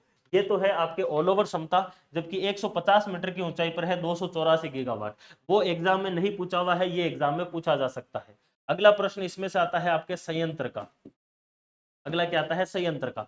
संयंत्र की अगर अपन बात करें तो जिस प्रकार से यहाँ पर 19,459, देखिए 19,459 जो है वह स्थापित किए गए थे सौर ऊर्जा के, 19,459 मेगावाट संयंत्र स्थापित हुए थे सौर ऊर्जा के, लेकिन एक्चुअल में जो उत्पादन है वो 4010 यानी कि 4,010 मेगावाट हो रहा है। उसी प्रकार से अगर अपन बात करें तो पवन ऊर्जा के जो संयंत्र है ये मार्च 2024 तक कितने स्थापित हो चुके हैं, 5,209 के स्थापित हुए हैं, यानी कि 5,209 मेगावाट के जो है वह संयंत्र स्थापित हुए हैं। लेकिन एक्चुअल में जो उत्पादन है वो कितना है, तो उत्पादन अपन ने स्टार्टिंग में देखा था 4359 मेगावाट, 4359 मेगावाट, जो स्टार्टिंग में मैंने बताया था कि राजस्थान के अंदर पवन ऊर्जा का उत्पादन कितना हो रहा है, कितना हो रहा है, 4359 मेगावाट का हो रहा है। तो एक्चुअल में उत्पादन कितना है, संयंत्र कितना है, और राजस्थान में ऑल ओवर क्षमता कितनी है, ये 3 प्रकार के प्रश्न आपके एग्जाम के अंदर पूछे जाते हैं। तो सौर ऊर्जा के भी ये 3 चीजें आपको ध्यान रखनी है, पवन ऊर्जा में भी ये 3 चीजें आपको क्या करनी है, ध्यान रखनी है, यहाँ से प्रश्न पूछा जा सकता है। अब जैसे सौर ऊर्जा में प्रश्न आता है कि राजस्थान में सौर ऊर्जा की क्या संभावनाएं हैं, उसी प्रकार से प्रश्न आता है राजस्थान में पवन ऊर्जा की क्या संभावनाएं हैं। आरएस मेंस के लिए मैं बता रहा हूं, तो पवन ऊर्जा के लिए क्या संभावनाएं हैं, राजस्थान के अंदर वनस्पति की कमी एवं मरुस्थलीय क्षेत्र होने के कारण बिना रुकावट के यहाँ पर जो पवन की आदर्श स्थिति है या फिर आदर्श गति है वो यहाँ पर प्राप्त होती है। पहला कारण तो ये आता है। दूसरे कारण में आपको लिखना है राजस्थान में अनुमानित पवन ऊर्जा का जो उत्पादन है वो क्षमता 127 गीगावाट औसतन तथा 150 मीटर की ऊंचाई पर जो है वो 284 गीगावाट की क्षमता राजस्थान के अंदर पाई जाती है। तीसरा आपको लिखना है अरावली जो है, अरावली पर्वतमाला जो है, इस अरावली के अंदर कई सारे ऐसे घेप पाए जाते हैं, यानी कि एक ऐसे क्षेत्र होते हैं जहां पर हवा आर पार जाती है, उन घेप के ऊपर भी जो है वह पवन ऊर्जा के जो प्लांट है वो लगाए जा सकते हैं। इसके साथ साथ में राजस्थान जो है यहाँ पर वनस्पति की कमी है, वो एक पॉइंट हो सकता है।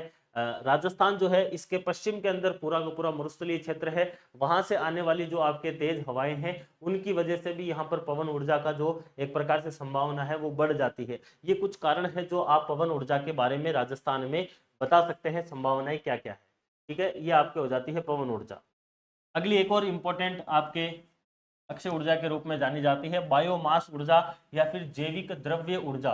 बायोमास ऊर्जा का मतलब क्या है, इसमें बेसिकली जो वनस्पति होती है उस वनस्पति को जलाया जाता है और वनस्पति को जलाकर क्या किया जाता है, एनर्जी को प्राप्त किया जाता है।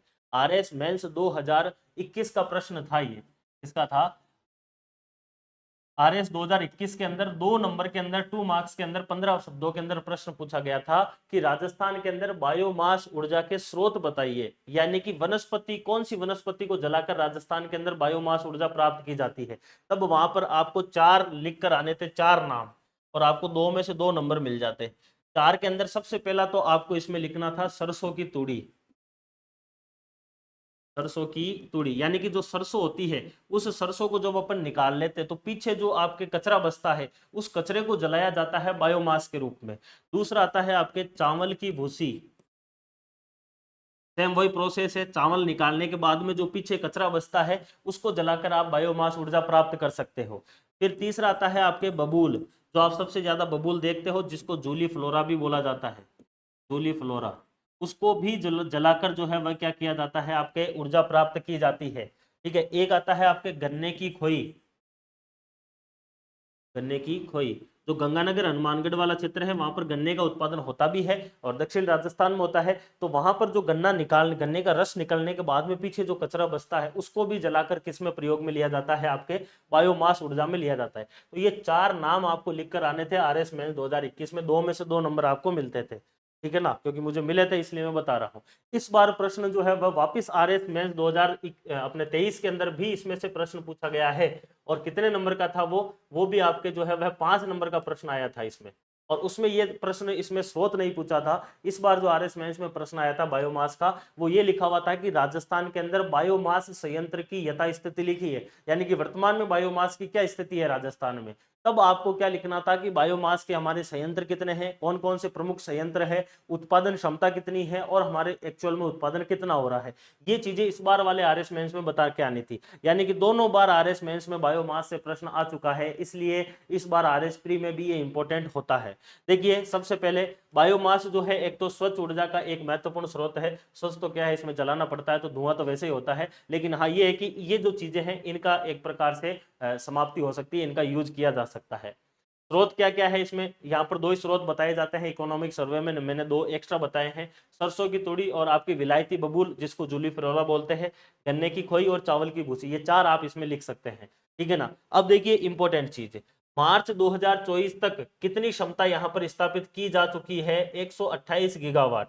जो अभी तक अपन क्षमता पढ़ रहे थे कि भाई जैसे कि 19,459 जो है वह सौर ऊर्जा की क्षमता स्थापित हो चुकी है, लेकिन एक्चुअल में उत्पादन कितना है, 4,010 मेगावाट है। उसी प्रकार से जो आपके बायोमास है इसकी क्षमता कितनी है, 128 मेगावाट की है, लेकिन एक्चुअल में उत्पादन कितना हो रहा है बायोमास का, भाई क्षमता तो कितनी है, अब देख लीजिए वापस, बायोमास की क्षमता तो है 128 मेगावाट, लेकिन स्टार्टिंग में मैंने बताया था कि इसका उत्पादन कितना हो रहा है, उत्पादन हो रहा है 109 मेगावाट। कितना हो रहा है, 109 मेगावाट का ही उत्पादन हो रहा है। इसका मतलब जो आपके 128 आपके जो 128 मेगावाट क्षमता स्थापित हुई है, ये क्षमता कितने बायोमास संयंत्र से हुई है, 14 बायोमास संयंत्र से हुई है। यानी कि अगर आपको प्रश्न ये भी पूछ ले प्री के अंदर कि वर्तमान में राजस्थान में कितने बायोमास संयंत्र है, तो आंसर होगा 14, क्योंकि 14 तो स्थापित किए हैं, लेकिन दो संयंत्र ऐसे हैं जो कि बंद हो चुके हैं। और कब बंद हुए हैं, तो दो संयंत्र हैं जो कि 28 मेगावाट के हैं, और ये 2012 के अंदर क्या हो गए थे, आपके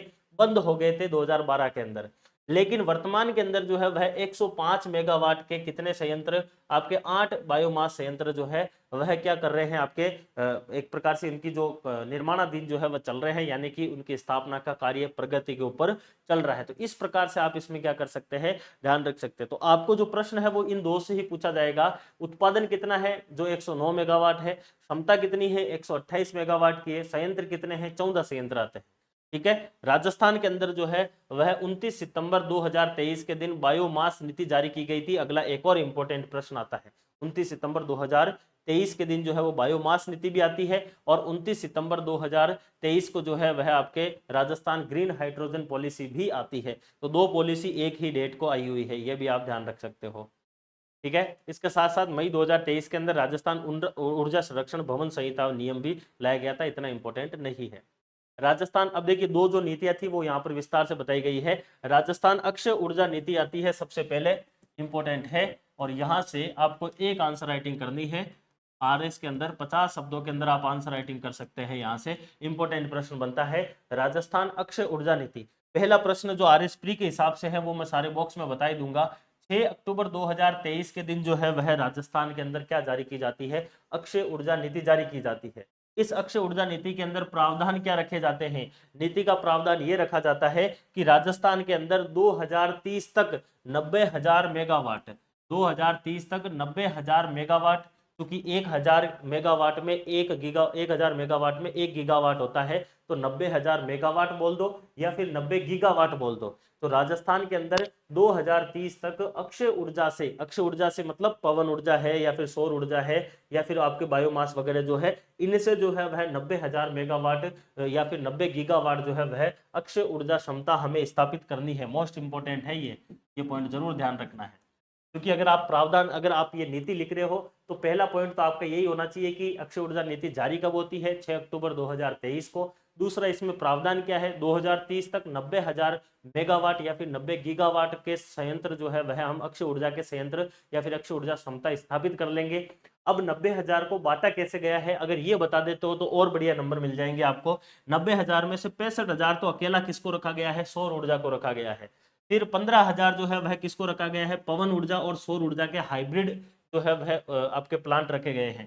तो 65 और 15 कितने हो जाएंगे, 80, और 10,000 जो है वह किसको रखा गया है, जल विद्युत पंप स्टोरेज और बैटरी वगैरह को इनका रखा गया है। यानी कि ऑल ओवर तो कितना है, 90 है। इस 90 के अंदर से जो है वह 65 गीगावाट कह लो या फिर 65,000 मेगावाट कह लो, ये तो अकेला किसका है, आपका सौर ऊर्जा का। और उसके बाद में 15 जो है वह किसका आ जाता है, आपके पवन प्लस सौर हाइब्रिड वाला आ जाता है। और 10 किसका आ जाता है, अन्य आ जाता है। अन्य के अंदर जल विद्युत है या फिर आपके बैटरी वगैरह ये आ जाता है। तो ये आप इसमें प्रावधान लिख दीजिए, ये चीज लिख दीजिए, आपके अक्षय ऊर्जा नीति जो है वह एकदम परफेक्ट हो जाएगी। साथ साथ में इस नीति के तहत जो सौर एवं पवन ऊर्जा के जो संयुक्त उत्पादन है, उनके नवीन तकनीक, उनकी विधियों को बढ़ावा दिया जाएगा। तो ये पॉइंट तो आप कोई सी भी नीति हो उस नीति में ये पॉइंट तो लिखना ही है कि इस नीति के तहत नवीनतम जो तकनीकी है उसका प्रयोग किया जाएगा आने वाले समय में।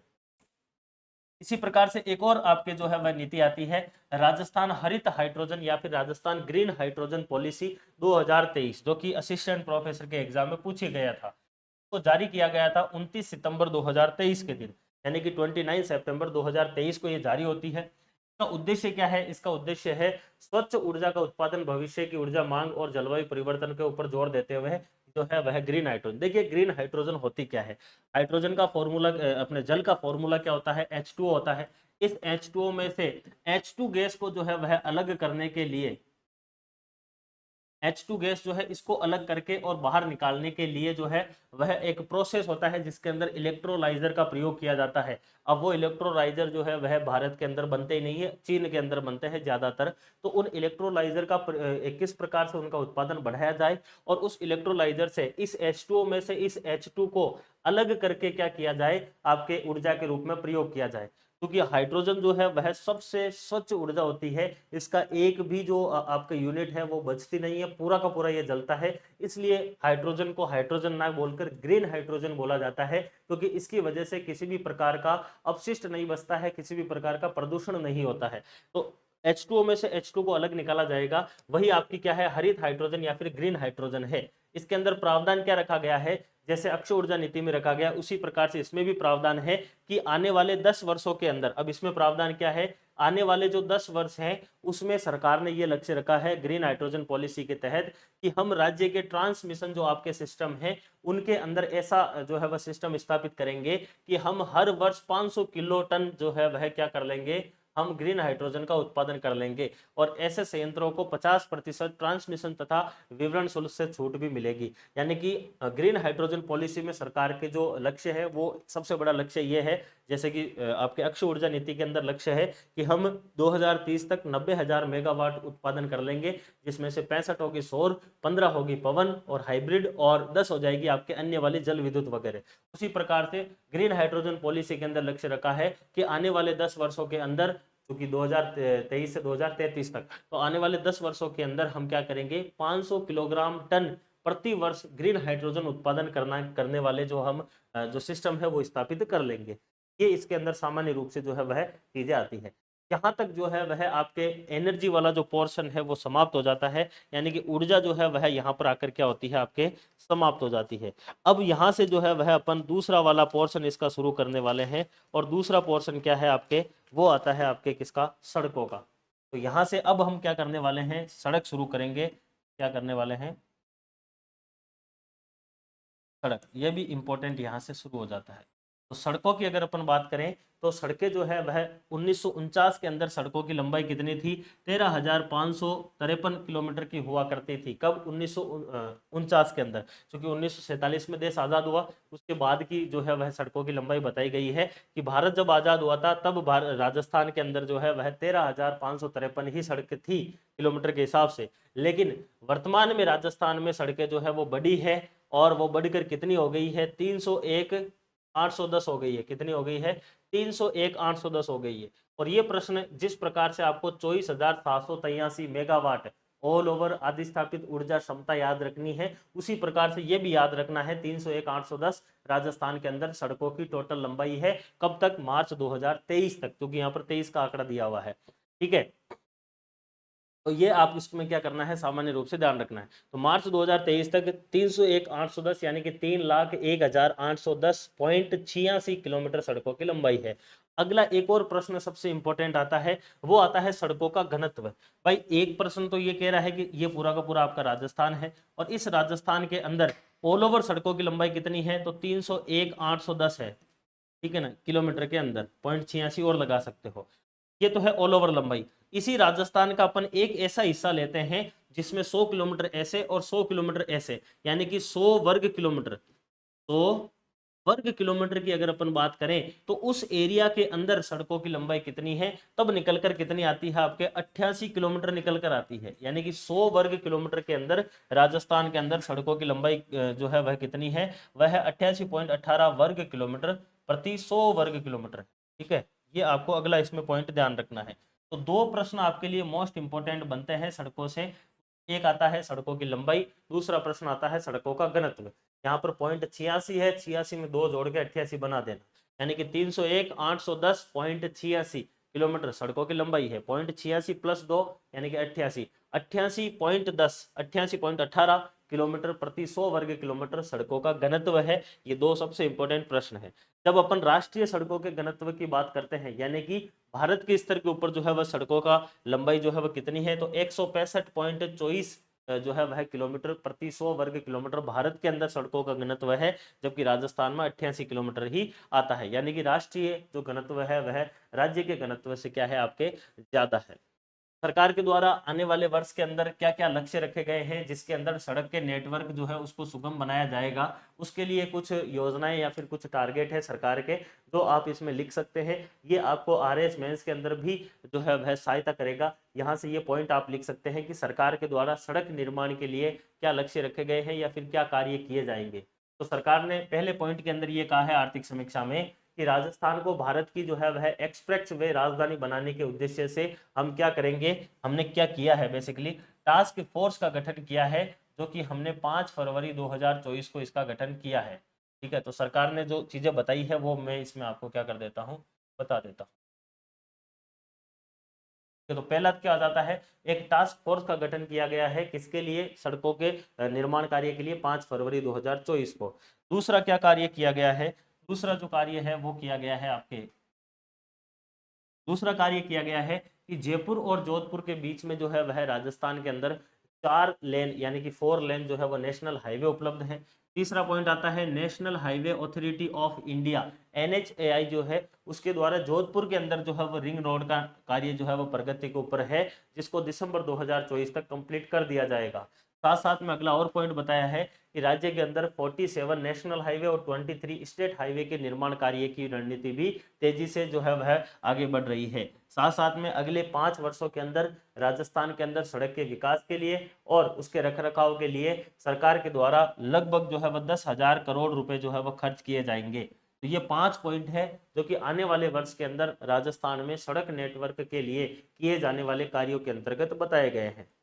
अब देखिए यहाँ पर कुछ और चीजें बताई गई है कि मार्च 2023 तक की अगर अपन बात करें, चूंकि अभी मैंने बताया था कि मार्च 2023 तक राजस्थान में कुल सड़कों का लंबाई कितनी है, 301,810 किलोमीटर है, यानी कि 3,01,810 किलोमीटर है। उस टोटल इस लंबाई में से राजस्थान के अंदर जो है वह 1,79,250 किलोमीटर जो सड़कें हैं उनका जो रख रखाव है वो कार्य किसके द्वारा किया जाता है, वो किया जाता है सार्वजनिक निर्माण विभाग के द्वारा। यानी कि 3 लाख में से 1,79,000 तो अकेला सार्वजनिक निर्माण विभाग जो है वो इसका रखरखाव करता है। बाकी की जो आपके सड़कें हैं उसको national highway authority of India limited NHAI के द्वारा, स्टेट की जो हाईवे अथॉरिटी है उसके द्वारा, इनके द्वारा इसका रखरखाव किया जाता है। तो जो आपके 3,01,810 है, इनमें से आपको जैसे आगे टेबल भी वैसे दी हुई है, यहाँ पर भी मैं समझा दूंगा। यहाँ पर आप मोटा मोटा देख सकते हैं कि जैसे कि राजस्थान के अंदर 3 लाख में से लगभग 10,779 किलोमीटर तो क्या है आपके राष्ट्रीय सड़कें हैं, यानी कि नेशनल हाईवे जो है वह कितनी है, ये आपके 10,779 है। इसी प्रकार से स्टेट हाईवे जो है राज्य राजमार्ग वो राजस्थान के अंदर कितने हैं, 17,348 किलोमीटर है। फिर आते हैं मुख्य जिला सड़कें कितनी है, तो मुख्य जिला सड़कें जो है वह राजस्थान के अंदर कितनी आती है आपके 14,172 किलोमीटर है। अन्य जिला सड़कों में 67,000 के आसपास है और ग्रामीण सड़कें 1,91,000 है। क्योंकि इसमें से जो इंपॉर्टेंट प्रश्न है वो मैं यहाँ पर बता दूंगा कि कौन कौन सी आपको याद रखनी है। एक आपको घटता हुआ क्रम बताया गया है, सबसे ज्यादा राजस्थान में ग्रामीण सड़कें हैं जो कि 1,91,000 के आसपास है, फिर अन्य जिला सड़कें हैं, फिर राज्य राजमार्ग है, फिर मुख्य राष्ट्रीय राजमार्ग है और फिर जिला सड़कें जो है वह इसमें निकल कर आ जाती है। ठीक है, ये आप इसमें क्या कर सकते हैं, ध्यान रख सकते हैं, ये जिला सड़कें। ठीक है, मुख्य राष्ट्रमार्ग राष्ट्रीय राजमार्ग ये मुख्य जिला सड़कें हैं और उसके कम जो है वो राष्ट्रीय राजमार्ग। अब देखिए ये आपको टेबल थोड़ा सा ध्यान रखना है, इसमें वो सारी की सारी चीजें बताई गई है जो मैं बता देता हूँ कौन कौन सा याद रखना है। अभी अपन ने बात करी थी 301,810 किलोमीटर राजस्थान में ऑल ओवर सड़कों की लंबाई है। उसमें से राष्ट्रीय राजमार्ग कितना है, ये पहला प्रश्न आपको एग्जाम के अंदर पूछा जाएगा। ये दो आपको याद रखना है, इंपॉर्टेंट है दोनों। राष्ट्रीय राजमार्ग की लंबाई कितनी है, 10,779 किलोमीटर है। दूसरा आपको याद रखना है राज्य राजमार्ग कितना है, 17,348 किलोमीटर है। मुख्य जिला सड़कें कितनी है, 14,172 है। अन्य जिला सड़कें कितनी है, 67,000 और आपके 952 जो है वह किलोमीटर आती है। और ग्रामीण सड़कें कितनी है, 1,91,000 है। ग्रामीण भी आप ध्यान रख सकते हो। बाकी इंपॉर्टेंट जो है वो ये तीन ही है। और ऑल ओवर कितनी हो जाएगी, 301,810 यानी कि 3,01,810 किलोमीटर ऑल ओवर सड़कों की लंबाई आ जाती है। ठीक है। और इनमें से यानी कि 3,01,000 में से 1,72,000 का रख रखाव कौन करता है, सार्वजनिक निर्माण विभाग करता है। अब सार्वजनिक निर्माण विभाग के द्वारा जो है वह कितनी कितनी सड़कें हैं, तो उस 1,72,000 में से जो है आपके राष्ट्रीय राजमार्ग कितना है, तो वो आ जाते हैं आपके 3534 यानी कि 3,534 किलोमीटर है, जिसका रख रखाव कौन करती है, आपके सार्वजनिक निर्माण विभाग करता है। राज्य राजमार्ग कितने हैं, ऐसे 16,965 किलोमीटर है, जिनका रख रखाव कौन करता है, सार्वजनिक निर्माण विभाग।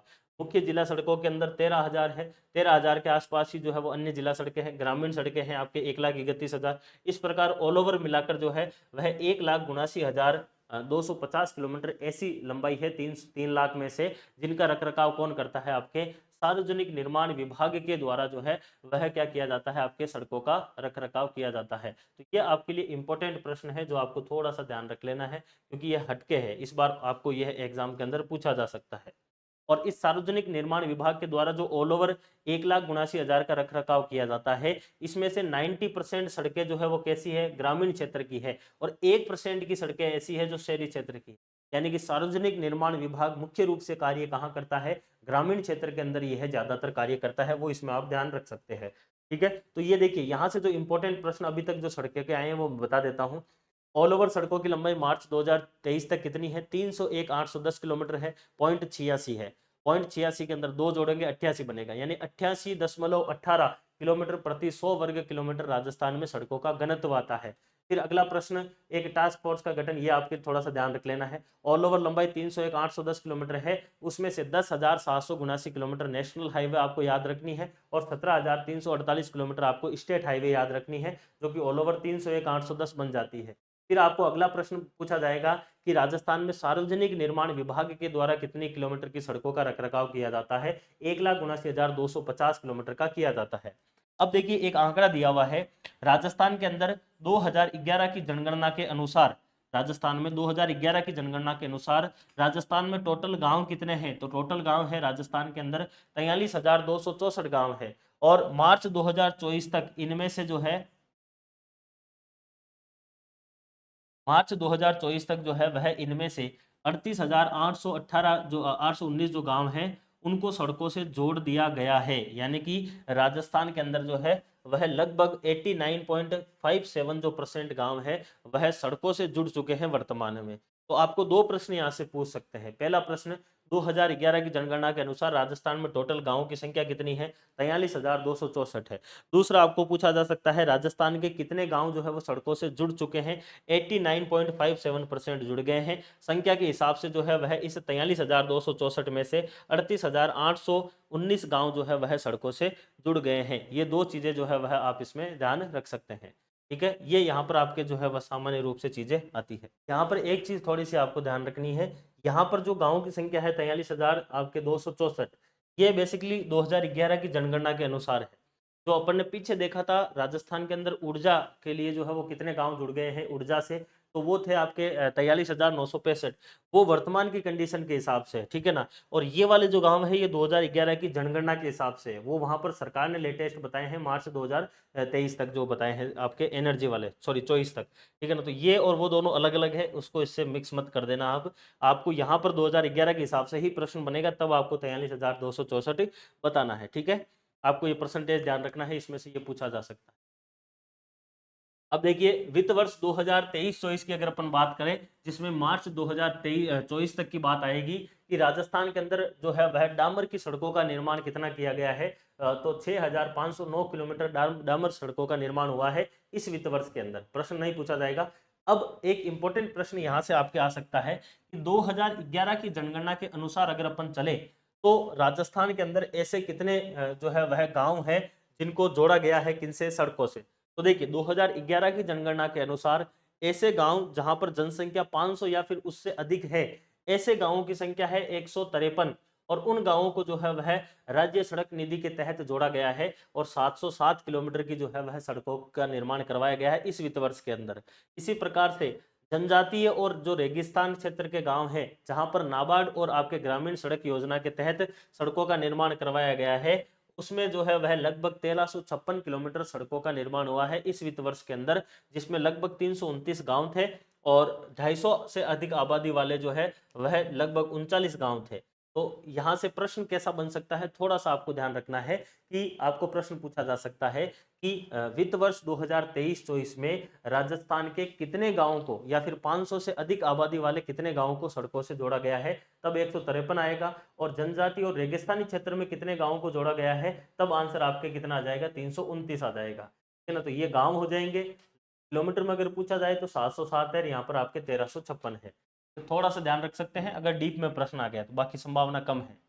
अब कुछ इंपॉर्टेंट योजनाएं आती है जो कि सड़कों से जुड़ी हुई है। सबसे पहले आती है प्रधानमंत्री ग्रामीण सड़क योजना। इंपॉर्टेंट योजना है जो आपके अटल बिहारी वाजपेयी जी के समय शुरू की गई थी। 25 दिसंबर 2000 के दिन ये योजना शुरू की गई थी। अब यहाँ से कुछ प्रश्न पूछे जा सकते हैं, जैसे कि राजस्थान के अंदर मैदानी जो क्षेत्र है वहां पर कितनी जनसंख्या है कि वहां पर पीएम ग्रामीण सड़क योजना बन सकती है। तो मैदानी क्षेत्र के लिए तो इसमें कंडीशन रखी गई है, आप इसको याद रख लेना, वैसे इंपॉर्टेंट ये है, तो आप याद रखना है। देखिए मैदानी क्षेत्र के लिए कंडीशन रखी गई है कि अगर वहां पर 500 से अधिक आबादी है तो वहां पर प्रधानमंत्री ग्रामीण सड़क योजना के तहत सड़क का निर्माण किया जाएगा। कौन से क्षेत्र के लिए, मैदानी के लिए।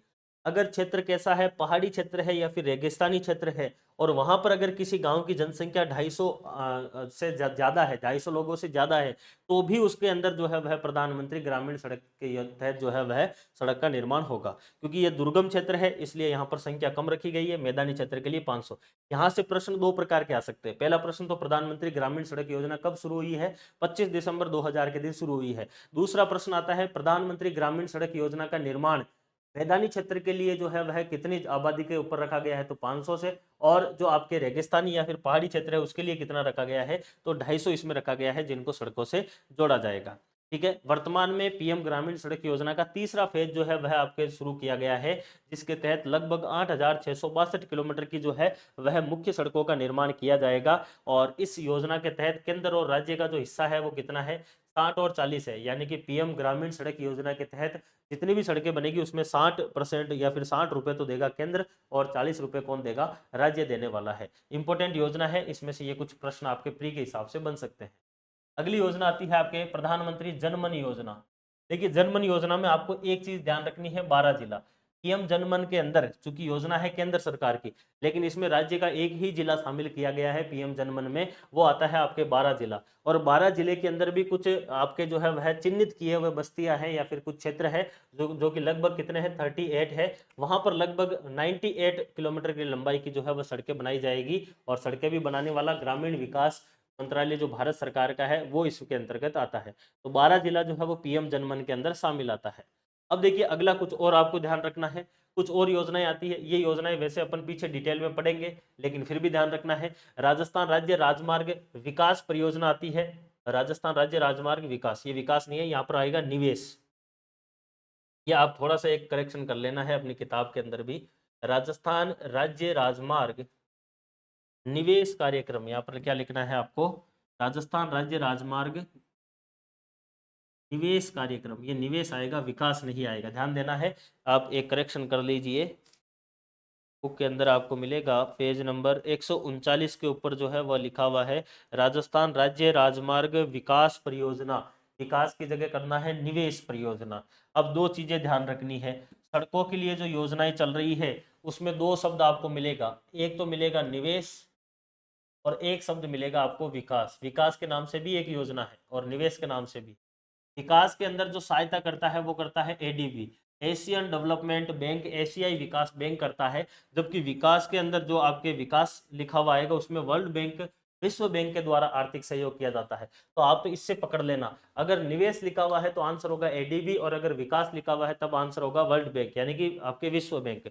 तो एक योजना आती है जिसका नाम है राजस्थान राज्य राजमार्ग निवेश परियोजना, और ये 3 चरणों के अंदर चल रही है, जिसका ट्रेंच 1 है लगभग 980 किलोमीटर का, जिसका ट्रेंच 2 है लगभग 754 किलोमीटर का, जिसका ट्रेंच 3 है लगभग 283 किलोमीटर का। ये 3 ट्रेंच यानी कि 3 अलग अलग भाग है, और इसमें सहयोग कौन कर रहा है, तो सहयोग कर रहा है एडीबी, एशियन डेवलपमेंट बैंक या फिर एशियाई विकास बैंक। आपको सीधा प्रश्न आएगा, राजस्थान राज्य राजमार्ग निवेश परियोजना किस संस्था के सहयोग से चल रही है। वैसे अपन चैप्टर नंबर 10 में ये सारी की सारी योजनाएं वापस देखेंगे, लेकिन फिर भी ध्यान रख लेना है एडीबी के सहयोग से ये आती है। अब इसी को ही देखो अलग अलग बताया गया है, वापस यही है जो 2 नंबर वाली है, राजस्थान राज्य राजमार्ग निवेश कार्यक्रम परियोजना 2, ये सेकंड वाली, जिसके अंदर 754 किलोमीटर की सड़कें बनेगी, और दिसंबर 2019 में ये शुरू हुई थी, और सितंबर 2024 तक ये चलने वाली है, यानी कि इस सितंबर के अंदर ये समाप्त हो जाएगी। ठीक है, इसके अंदर कितने किलोमीटर है, 754 किलोमीटर की इसके अंदर क्या बनाई जाएगी, सड़कें बनाई जाएगी, और इसमें मुख्य रूप से राज्य राजमार्ग जो है उनके अंदर, राजमार्गों के अंदर जो है वह यातायात दक्षता और सुरक्षा का कार्य किया जाएगा। सहयोग कौन कर रहा है, एडीबी कर रहा है। अब मैंने बता दिया है कि भाई 3 अलग अलग मिलेगी, लेकिन निवेश मिल रहा है तो आपको एडीबी बता देना है। इसी प्रकार से तीसरी आती है राजस्थान राज्य राजमार्ग निवेश कार्यक्रम थर्ड, जो कि मार्च 2023 में शुरू होती है, सितंबर 2026 तक ये चलने वाली है। इसमें 290 किलोमीटर जो है वह टोटल, ये 283 है लगभग आसपास, ये 290 किलोमीटर इसमें लंबाई है, और एडीबी के सहयोग से जो है यह आपकी योजना चलने वाली है। अब मैंने कहा था कि अगर निवेश की जगह पर विकास मिल जाता है, जैसे राजस्थान राज्य राजमार्ग क्या लिखा हुआ है, विकास परियोजना, अगर विकास लिखा हुआ आ जाता है तब विश्व बैंक के द्वारा क्या हो जाएगी, वित्त पोषित हो जाएगी, और इसकी लंबाई कितनी है, 801 किलोमीटर का इसमें निर्माण कार्य होने वाला है, जो कि अक्टूबर 2019 से शुरू की गई परियोजना है। इसके ट्रांच 1 के अंदर जो पहला फेज है उसमें 10 पैकेज के अंतर्गत लगभग 917 किलोमीटर जो है वह लंबाई के 13 राज्य राजमार्ग जो है उनका निर्माण कार्य इसमें किया जाएगा। कितने, 13 राज्य राजमार्ग को इसमें लिया जाएगा। तो आपके सामने दो परियोजना आई है, वैसे तो इसके ही 3 पार्ट है। तो राजस्थान राज्य राजमार्ग निवेश परियोजना एडीबी के सहयोग से है, एशियाई विकास बैंक के सहयोग से है, जबकि राजस्थान राज्य राजमार्ग विकास परियोजना विश्व बैंक के सहयोग से आती है। अगर योजना आपको देखो, अभी जैसे ये योजना है, ये आपको डायरेक्टली पूछी जा सकती है आरएस के अंदर 15 शब्दों के अंदर, तब 15 शब्दों में केवल विश्व बैंक नहीं लिखना है। इस बार परियोजना पूछी हुई है आपके एग्जाम के अंदर, आरएस मेंस 2023 के अंदर एक परियोजना पूछी हुई है, मुझे याद नहीं आ रही है वो किसके सहयोग से है, कौन सी परियोजना थी वो, शायद यही थी या फिर और कोई सी थी। एक योजना पूछी थी राजस्थान जल क्षेत्र आजीविका सुधार परियोजना, 10 नंबर के अंदर पूछी हुई। तो राजस्थान जल क्षेत्र आजीविका सुधार परियोजना जायका के सहयोग से, जेआईसी है उसके सहयोग से चलती है, जापान की संस्था है, राजस्थान के अंदर जो है वह कितने जिलों में कितनी परियोजनाएं वो उसमें लिखना था।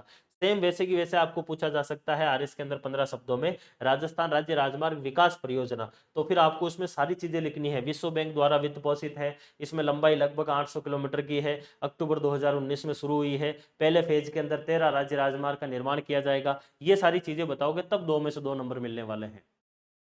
ठीक है, अगली एक संस्था आती है national highway authority of India limited, NHAI, national highway authority of India limited, NHAI, जो कि नेशनल हाईवे जो राष्ट्रीय राजमार्ग है उनका क्या करती है, रखरखाव करने का कार्य करती है। इसके लिए अधिनियम 1988 में बनाया गया था, लेकिन इसकी स्थापना आपको एग्जाम में पूछी जा सकती है कि एनएचएआई की स्थापना कब होती है, 1995 के अंदर इसकी स्थापना होती है। ठीक है, इसके आपके एनएचएआई के द्वारा वर्तमान में कौन सा कार्य किया जा रहा है इतना ज्यादा इंपॉर्टेंट नहीं है। दिल्ली और आपके वडोदरा जो है गुजरात के अंदर पड़ता है, इन दोनों के बीच में एक एक्सप्रेस वे बनाया जाएगा। ग्रीनफील्ड का मतलब होता है पहली टाइम वो एक्सप्रेस वे बन रहा है, पुराना नहीं है, बिल्कुल नया बनाया जाएगा। लगभग कितना होगा, 374 किलोमीटर के आसपास ये रहने वाला है। और ऐसी कंडीशन में चूंकि दिल्ली से आपको गुजरात जाना है तो राजस्थान में से तो वैसे आप गुजरोगे, तो राजस्थान के अंदर जो है वह इसका कुछ हिस्सा आ रहा है जो आपको इसमें ध्यान रखना है। इसके अलावा एक और बनाया जाएगा एनएचएआई के द्वारा, सांगरिया, सांचौर और संथालपुर ग्रीनफील्ड एक्सप्रेस वे बनाया जाएगा, लगभग 637 किलोमीटर का।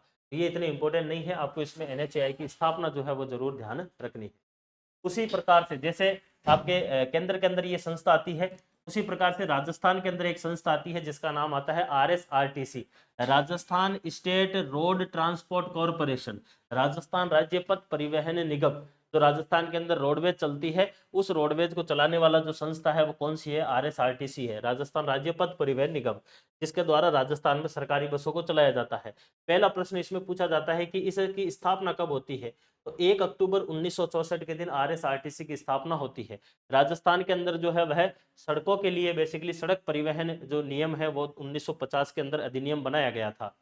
एक योजना आती है जिसका नाम है ग्रामीण गौरव पथ, जो आपके अगर आपने देखा हो तो किसी भी ग्राम पंचायत में जब अपन एंट्री करते हैं, जब अपन प्रवेश करते हैं, तो उस गांव के बाहर या फिर ग्राम पंचायत के बाहर जो है वह लगभग 1-1.5 किलोमीटर की एक सीसी रोड बनाई जाती है, सीमेंट की रोड बनाई जाती है, बिल्कुल सीमेंट की होती है। उस सीमेंट की रोड को ही कहा जाता है ग्रामीण गौरव पथ। और ये योजना शुरू की गई थी 2014-15 में, वसुंधरा जी के द्वारा इसको शुरू किया गया था। इसकी लंबाई कितनी होती है? 1 किलोमीटर होती है। और ये होती कहां पर है? तो जो आपके पंचायत के मुख्यालय होते हैं, यानी कि जो आपके ग्राम पंचायत के हेडक्वार्टर है या फिर गांव का जो एंट्री गेट है, वहां पर उसके आसपास 1 किलोमीटर की सीसी रोड बनाई जाती है, जिसको ग्रामीण गौरव पथ कहा गया है। और इसके लिए जो है वह 3 वर्षों के अंदर जो है वह 1 किलोमीटर की ये सड़क बनाने का इसमें लक्ष्य रखा गया था उस टाइम। फिलहाल आपको इतना ही ध्यान रखना है, ग्रामीण गौरव पथ योजना कब शुरू की गई थी और किस स्तर के ऊपर बनाई जाती है? तो 2014-15 में शुरू होती है, 1 किलोमीटर इसकी लंबाई होती है और आपके पंचायत मुख्यालय के ऊपर यह बनाई जाती है। राजस्थान के अंदर जो राजस्थान की स्टेट हाईवे है, जो राज्य राजमार्ग है, उनके लिए एक अलग से अथॉरिटी बनाई गई थी, राजस्थान स्टेट हाईवे अथॉरिटी। और उसकी स्थापना कब की गई थी? 2 जून 2015 के दिन की गई थी। यह प्रश्न भी आपको एग्जाम में पूछा जा सकता है। तो राजस्थान स्टेट हाईवे अथॉरिटी 2 जून 2015 के दिन इसकी स्थापना होती है। अगला आता है भारतमाला प्रोजेक्ट। देखिए, भारतमाला जो है यह केंद्र सरकार की एक परियोजना है, जिसके तहत भारत के विभिन्न जो शहर है उनको जोड़ा जाएगा आपस में। इस प्रकार की योजना है। इतना कोई खास इसमें आर्थिक समीक्षा में इसके लिए अपडेट नहीं दिया हुआ है। 24,800 और 10,000 यानी कि 34,800 किलोमीटर के इसमें निर्माण कार्य होने वाले हैं राजस्थान में। और NHAI के द्वारा लगभग जो है वह 2,083 किलोमीटर के 48 कार्य इसमें प्रारंभ किए जाएंगे। तो वो इतना कोई खास नहीं है। ठीक है, ये आपके सड़कों की लंबाई वगैरह का यहाँ से प्रश्न जो है वो पूछा जा सकता है। जो योजनाएं हैं वो मैंने आपको बता दी है। अभी अगली चीज आती है परिवहन। परिवहन और सड़कों में थोड़ा सा डिफरेंस। सड़क तो वो हो ही गया आधारभूत संरचना के रूप में। परिवहन का मतलब है आपके RTO वगैरह इसके अंदर आ जाता है। देखिए, परिवहन के अंदर आपके सबसे पहले आता है मोटर वाहन के पंजीयन, क्योंकि ये एग्जाम के अंदर प्री में नहीं पूछा जाता है, ना मेंस में पूछा जाता है। थोड़ा सा आप ध्यान रख सकते हो, इकोनॉमिक सर्वे के अंदर बताया गया है इसलिए। 2023-24 के अंदर राजस्थान के अंदर टोटल जो है वह लगभग 15,74,965 मोटर वाहन जो है पंजीयन हुए हैं RTO के अंदर। यानी कि इस एक वित्त वर्ष में लगभग 15,000 के आसपास जो है वह मोटर वाहन पंजीकृत हो चुके हैं, 15,74,000 के आसपास। सड़क सुरक्षा के लिए वेब पोर्टल जो है वह इसमें बनाया गया है RKCL के सहयोग से। और 60 से लेकर आपके 80 वर्ष तक के जो भी वरिष्ठ नागरिक है उनके लिए गहलोत जी ने वैसे ही 50% की छूट कर दी थी किराए के अंदर। तो अपन RSRTC की बसों में अगर आप जा रहे हो तो 50% की छूट है अगर आप 60 साल से ऊपर के हैं तो। इसी प्रकार से एक और आंकड़ा बताया गया है कि मार्च 2024 तक राजस्थान सरकार ने जो आपके प्रतियोगी परीक्षाएं हैं, जो एग्जाम देने जाने वाले स्टूडेंट है, उनको लगभग जो है वह कितने हैं? 4,02,14,999, यानी कि लगभग 4 करोड़ स्टूडेंट को फ्री के अंदर जो है वह पेपर दिलवाया है राजस्थान सरकार ने। ठीक है। इसके अलावा जो 8 मार्च 2024 के दिन क्या आता है? 8 मार्च को महिला दिवस। इस 8 मार्च 2024 के दिन राजस्थान सरकार ने लगभग 6,04,338 महिलाओं को क्या करवाया है? फ्री में यात्रा करवाई है।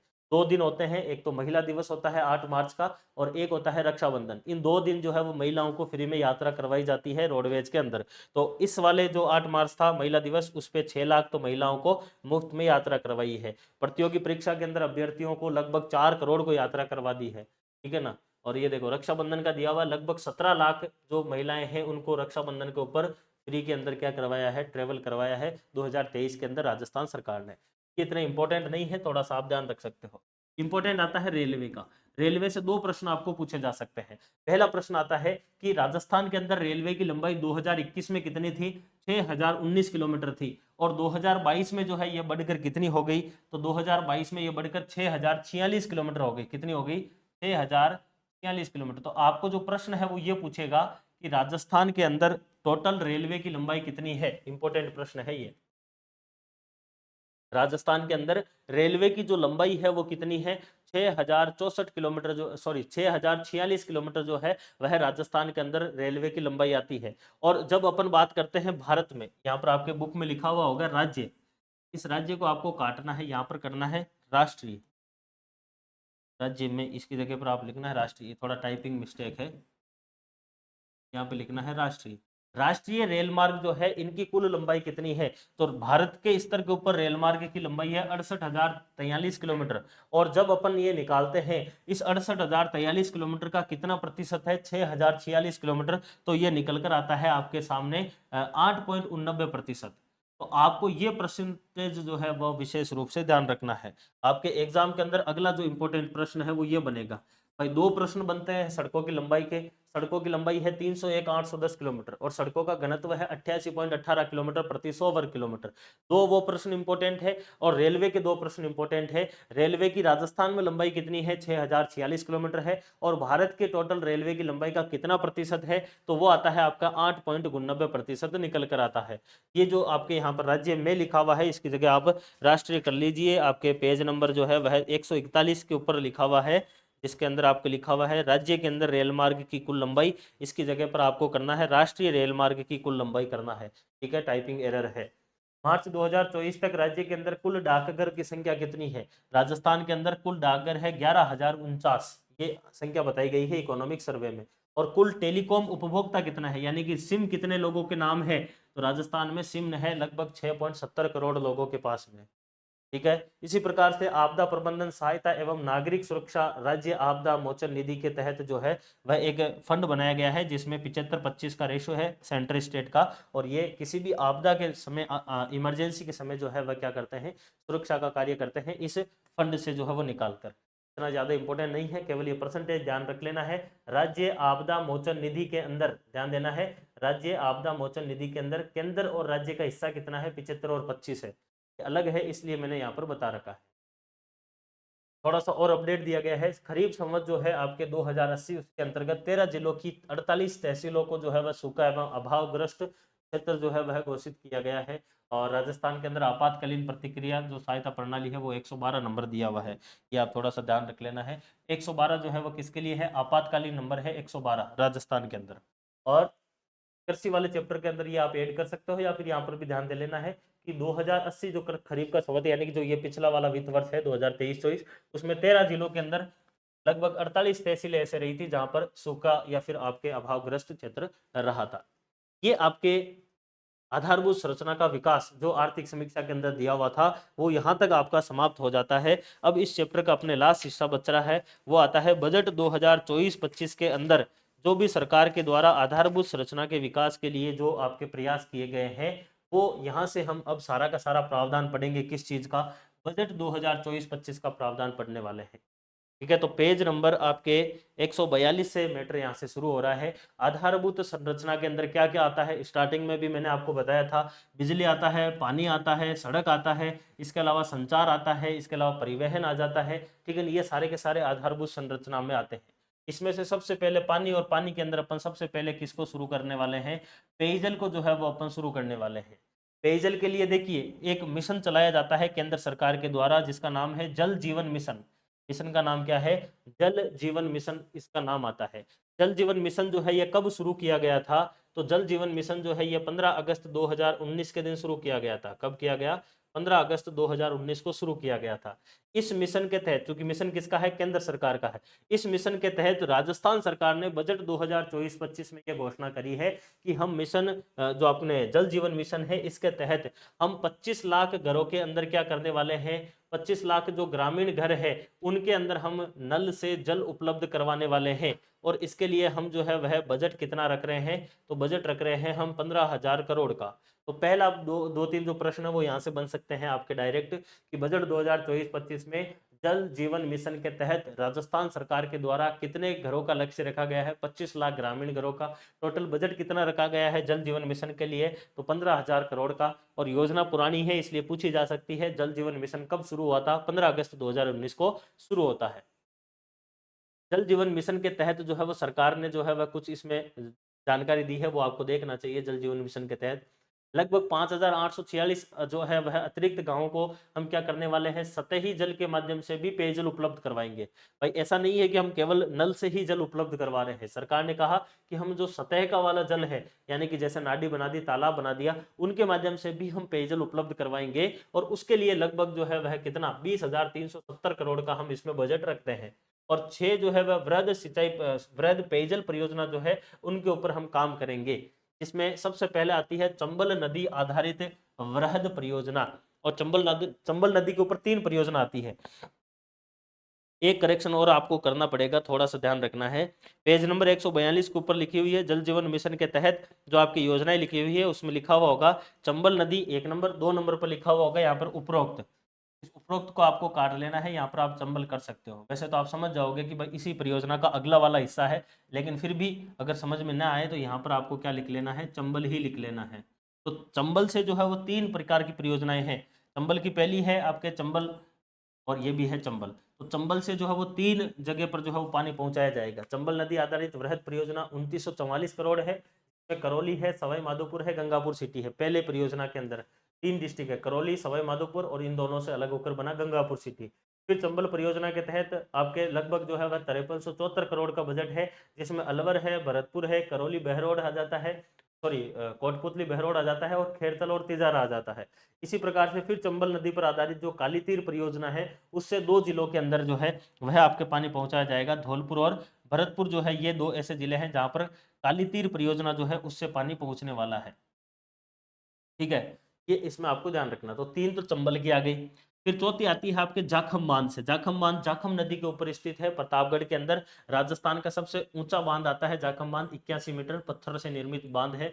और इस जाखम बांध से भी एक वृहद परियोजना चलाई जा रही है, जिससे चित्तौड़गढ़ के अंदर पानी जाएगा, राजसमंद में जाएगा, प्रतापगढ़ में जाएगा, और उदयपुर के अंदर आपके पानी जाने वाला। तो ये इसमें 4 जिले जो है वह आपके जाखम के अंदर रखे गए हैं। ठीक है, अगली योजना आती है आपकी इंदिरा गांधी नहर परियोजना, जिसके तहत जो है वह सिक्कर के अंदर झुंझुनू नीम का थाना, यहाँ पर पानी पहुंचाया जाएगा। फिर आता है इंदिरा गांधी नहर आधारित एक और परियोजना, जिसमें बेचू और लोहावट, जो कि दोनों के दोनों फलोदी डिस्ट्रिक्ट के अंदर पड़ते हैं वर्तमान के हिसाब से, वो इसके अंतर्गत आ जाते हैं। तो ये आपके 6 जो है वह वृहद सिंचाई परियोजना, वृहद पेयजल परियोजना इसमें आती है। क्योंकि प्रश्न आने की संभावना कम है, ज्यादातर प्रश्न जो है वह जल जीवन मिशन में से इसके स्टार्टिंग डेट का और लक्ष्य वगैरह का, इनका बजट का, इसका पूछा जाता है। तो वो आपको थोड़ा सा ध्यान रखना है। ठीक है, अगली परियोजना आती है अमृत 2.0, यानी कि 2.0 परियोजना। अमृत परियोजना जो है वो केंद्र सरकार की परियोजना है, पहली चीज आपको ये पता होना चाहिए। और अमृत परियोजना जो है इसका उद्देश्य जो है वो 2.0 का जो उद्देश्य है मुख्य रूप से वो रखा गया है कि राजस्थान के अंदर जो शहरी क्षेत्र है वहां पर पेयजल उपलब्ध करवाना। कहां पर? शहरी क्षेत्रों के अंदर पेयजल जो है वह उपलब्ध करवाने का लक्ष्य रखा गया है अमृत 2.0 के अंदर। लगभग 183 शहर या फिर ग्रामीण कस्बे हैं जहां पर पेयजल के लिए 5180 करोड़ रुपए का लक्ष्य रखा गया है। और टाइम जो है वह इसमें 2 वर्ष का टाइम रखा गया है। लगभग 32 शहरी जल स्रोत है जिनका जीर्णोद्धार के लिए 127 करोड़ रुपए का बजट सरकार ने रखा है। और इसके अलावा अजमेर शहर के अंदर जो है जलापूर्ति के लिए, यानी कि अजमेर के अंदर पानी की उपलब्धता के लिए बेसिकली 2 रिजर्व का एक रिजर्व का निर्माण करवाया जाएगा, सर्विस रिजर्व का निर्माण करवाया जाएगा, जो कि नसीराबाद से जो है वह नसीराबाद और नौसर घाटी जो कोटड़ा के अंदर पड़ता है, यहाँ पर जो है वो पाइपलाइन गाड़ी जाएगी, यानी कि नसीराबाद से जो है वह पानी लाया जाएगा कहाँ पर? नौसर घाटी तक, और फिर अजमेर शहर के अंदर जलापूर्ति इससे करवाया जाएगा। तो ये इसके अंदर जो है वह निर्माण कार्य के अंदर आते हैं। साथ साथ में स्थानीय स्तर के ऊपर जो है वो पेयजल के लिए भी कार्य करवाए जाएंगे। और प्रत्येक विधानसभा के अंदर 2 वर्ष के अंदर लगभग 20-20 हैंडपंप बनाए जाएंगे और 10-10 जो है वो ट्यूबवेल बनाए जाएंगे। ये प्रत्येक विधानसभा स्तर के हिसाब से सरकार ने लक्ष्य रखे हैं। तो अमृत 2.0 जो है ये बड़ी परियोजना है, जिसमें सरकार ने मुख्य रूप से लक्ष्य रखा है पेयजल का, और मुख्य रूप से लक्ष्य रखा है शहरी क्षेत्र के अंदर पेयजल उपलब्ध करवाने का। उसमें पहला तो आ जाता है 183 शहर, फिर आ जाता है 32 शहर, फिर अजमेर शहर के अंदर जलापूर्ति, फिर आ जाता है आपके प्रत्येक विधानसभा के हिसाब से क्या क्या हम जलापूर्ति करवाने वाले हैं। ये पूरा का पूरा पोर्शन था आपके इस बजट 2024-25 के अंदर पेयजल का। अब अपन चलते हैं, अगला पोर्शन जो आता है वो आता है आपके एनर्जी का।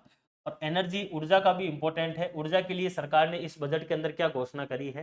सरकार ने कहा है कि विकसित राजस्थान एट 2047, यानी कि भारत की आजादी के 100 वर्षों के अंदर राजस्थान को एक विकसित राजस्थान बनाने के लिए हम क्या करने वाले हैं? कुछ कार्य करेंगे। किसके लिए? ऊर्जा के लिए। सरकार ने यह कहा कि आने वाले 10 वर्षों के अंदर जो एनर्जी की डिमांड है वो बढ़ने वाली है। और कितनी बढ़ने वाली है? आगामी 10 वर्ष के अंदर जो है वह ऊर्जा की डिमांड लगभग 6% के आसपास बढ़ेगी। सरकार ने कहा कि आने वाले 10 वर्ष के अंदर 6% एनर्जी की डिमांड बढ़ने की संभावना है। और इसके लिए हम आने वाले 10 वर्ष, कब तक? 2031-32 तक हम कुछ कार्य करने वाले हैं। और क्या क्या कार्य हम करने वाले हैं वो इसमें सरकार ने बताया है कि सरकार ने कहा है कि हम इस 6% की संभावित वृद्धि को कैसे मैनेज करेंगे। तो सरकार ने कहा कि हम परंपरागत जो ऊर्जा के स्रोत हैं, ऐसे स्रोतों को लगभग जो है वह 20,000 और 500 मेगावाट क्षमता उत्पादन करने के लिए हम परंपरागत स्रोतों की स्थापना करेंगे। साथ साथ में हम 33,600 मेगावाट क्षमता के जो है वह अक्षय ऊर्जा के स्रोत भी स्थापित करेंगे। तो ये आपको विशेष रूप से थोड़ा सा ध्यान रखना है, यहाँ से जो है वह आपको प्रश्न पूछा जा सकता है। सरकार के द्वारा अक्षय ऊर्जा के लिए लक्ष्य कितना रखा गया है और साथ साथ में परंपरागत ऊर्जा के लिए जो है वह लक्ष्य कितना रखा गया है। तो परंपरागत ऊर्जा के लिए है 20,500, अक्षय ऊर्जा के लिए रखा गया है 33,600 मेगावाट। और इस 33,000 में से भी सोलर एनर्जी के लिए रखा गया है 22,000 का लक्ष्य, कि हम सौर ऊर्जा से 22,200 मेगावाट ऊर्जा उत्पादन करेंगे। पवन ऊर्जा से हम जो है वह 8,100 मेगावाट जो है वो उत्पादन करेंगे। और हाइड्रो एनर्जी से हम 3300 मेगावाट ऊर्जा उत्पादन करने वाले हैं। तो जिस प्रकार से पीछे जो लक्ष्य रखा गया था आपके अक्षय ऊर्जा नीति के अंदर, उसी प्रकार से लक्ष्य रखा गया है आपके किसके अंदर? यहाँ पर अक्षय ऊर्जा जो आपके एनर्जी है 2031-32 तक, उसके अंदर बजट में ये लक्ष्य आपके रखा गया है इसके अंदर। तो ये इस प्रकार से आपको इसमें ध्यान रखनी है। अब देखिए, सरकार ने इसी बजट के अंदर कहा है कि हम कोयले एवं लिग्नाइट, चूंकि लिग्नाइट भी जो है वो कोयले का ही एक प्रकार है। कोयला 4 प्रकार का होता है, एंथ्रासाइट, बिटुमिनस, लिग्नाइट और पीट। जिसमें से राजस्थान में सबसे ज्यादा जो कोयला होता है वो लिग्नाइट प्रकार का होता है। इसलिए सरकार ने कहा है कि हम कोयला और जो लिग्नाइट आधारित जो भी परियोजनाएं हैं, क्योंकि कोयला से बनने वाली परियोजनाएं तापीय परियोजना होती है, उसके लिए हमने एक एमओयू किया है 10 मार्च 2024 को, मेमोरेंडम ऑफ अंडरटेकिंग किया है 10 मार्च 2024 को, यानी एक प्रकार का समझौता किया है। समझौता किस किस के बीच में हुआ है? तो राजस्थान विद्युत उत्पादन निगम लिमिटेड RVUNL और आपके केंद्रीय उपक्रम जो है NTPC कोल इंडिया लिमिटेड और आपके NLC, इनके बीच में जो है वह आपके एक जॉइंट वेंचर यानी कि एक समझौता ज्ञापन पर हस्ताक्षर हुआ है। और इसके तहत हम लिग्नाइट से जो है वो विद्युत उत्पादन करने वाले हैं। के अंदर जो है वो क्षमता कितनी रहने वाली है? ये क्षमता लगभग 3325 मेगावाट की रहेगी। लिग्नाइट से जो है वह 3325 मेगावाट विद्युत उत्पादन किया जाएगा। अक्षय ऊर्जा का 33,600 मेगावाट किया जाएगा, जिसमें से 33,000 में से 22,000 सोलर है, 8,000 पवन है और 3300 के आसपास हाइड्रो है। और 20,500 परंपरागत ऊर्जा के रूप में आपके आता है।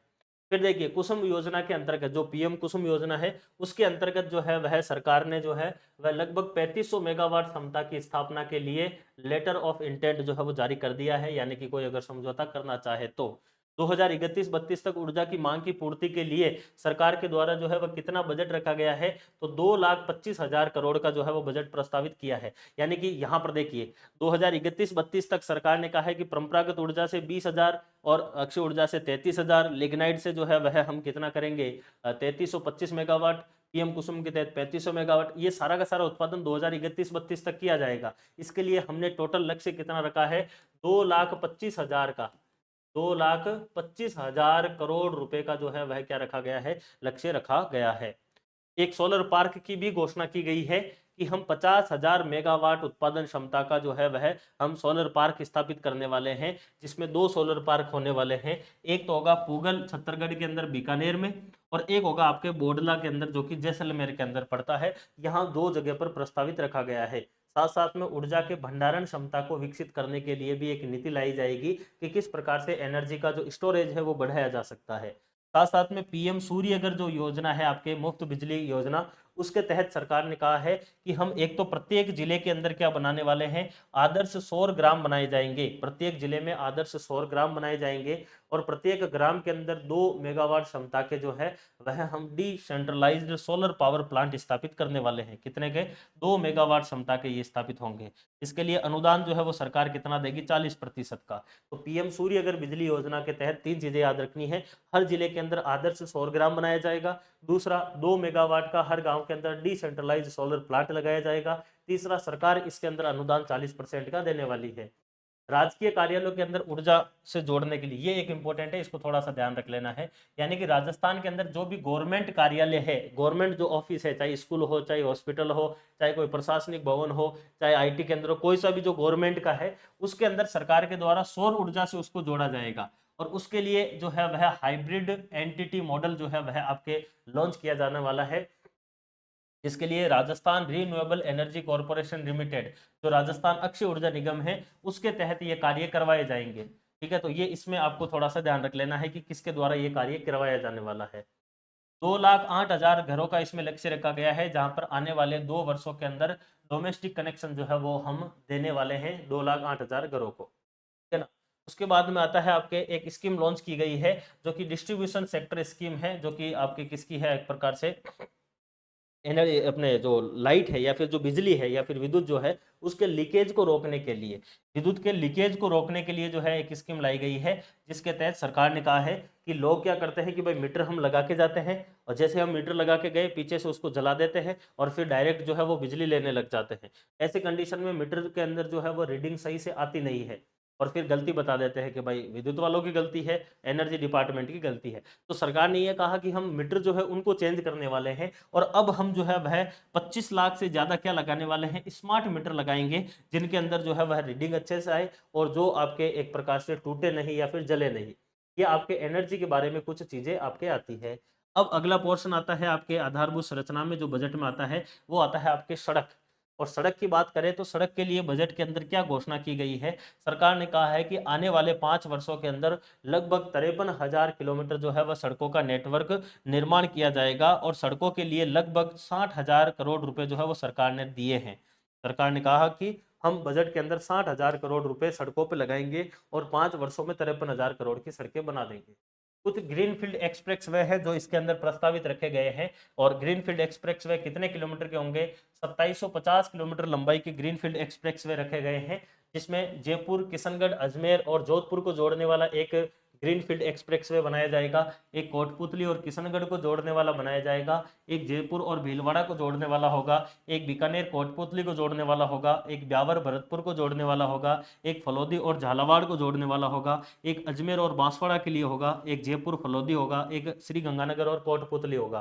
साथ साथ में जो एक तूफान आया था आपके बिपरजॉय के नाम से कोरोना के बाद में, उस बिपरजॉय से जो भी आपके सड़कें क्षतिग्रस्त हुई थी, उनके लिए भी सरकार ने कहा है कि हम उनके मरम्मत और जीर्णोद्धार का कार्य इसमें करने वाले हैं। ठीक है। इसके साथ साथ में जो क्षेत्रीय विकास है, जो आपके रीजनल डेवलपमेंट है, उस क्षेत्रीय विकास के लिए और नागरिक सुविधा के लिए भी सरकार ने कुछ चीजें इसमें बताई गई है। सरकार ने कहा है कि हम Rajasthan regional and urban planning bill 2024 जो है वो लाएंगे। इसके साथ साथ में जिसका उद्देश्य होगा पेरी अर्बन, यानी कि जो सेमी अर्ध जो शहरी क्षेत्र है, उनके सुनियोजित विकास हम इसके अंतर्गत करने वाले हैं। साथ साथ में एक इंपॉर्टेंट योजना की घोषणा इस बजट के अंदर की गई है, डॉक्टर श्यामा प्रसाद मुखर्जी जिला उत्थान योजना। और ये जिला उत्थान योजना जो है, ये बेसिकली पहले एक योजना चल रही थी, जिसके अंदर जो आपके जो जन सहभागिता है उसके माध्यम से विभिन्न प्रकार के कार्य किए जाएंगे, उसी प्रकार की एक योजना आती है। और डॉक्टर श्यामा प्रसाद मुखर्जी जिला उत्थान योजना के तहत क्या काम किया जाएगा कि हर जिले के अंदर जन सहभागिता से, जन सहभागिता का मतलब है कि वहाँ के जो आम जन हैं उनके साथ में बैठकर और उनसे मिलकर जो है वह वहाँ की समस्याओं का समाधान किया जाएगा। इसके लिए किया क्या जाने वाला है, इसके लिए जिला स्तर के ऊपर एक मिशन टीम बनाई जाएगी, और ये मिशन टीम जो होगी जिला स्तर पर, इसके द्वारा जो है वह उनकी समस्याओं का एक प्रकार से जो है वह निराकरण किया जाएगा एक साथ मिलकर।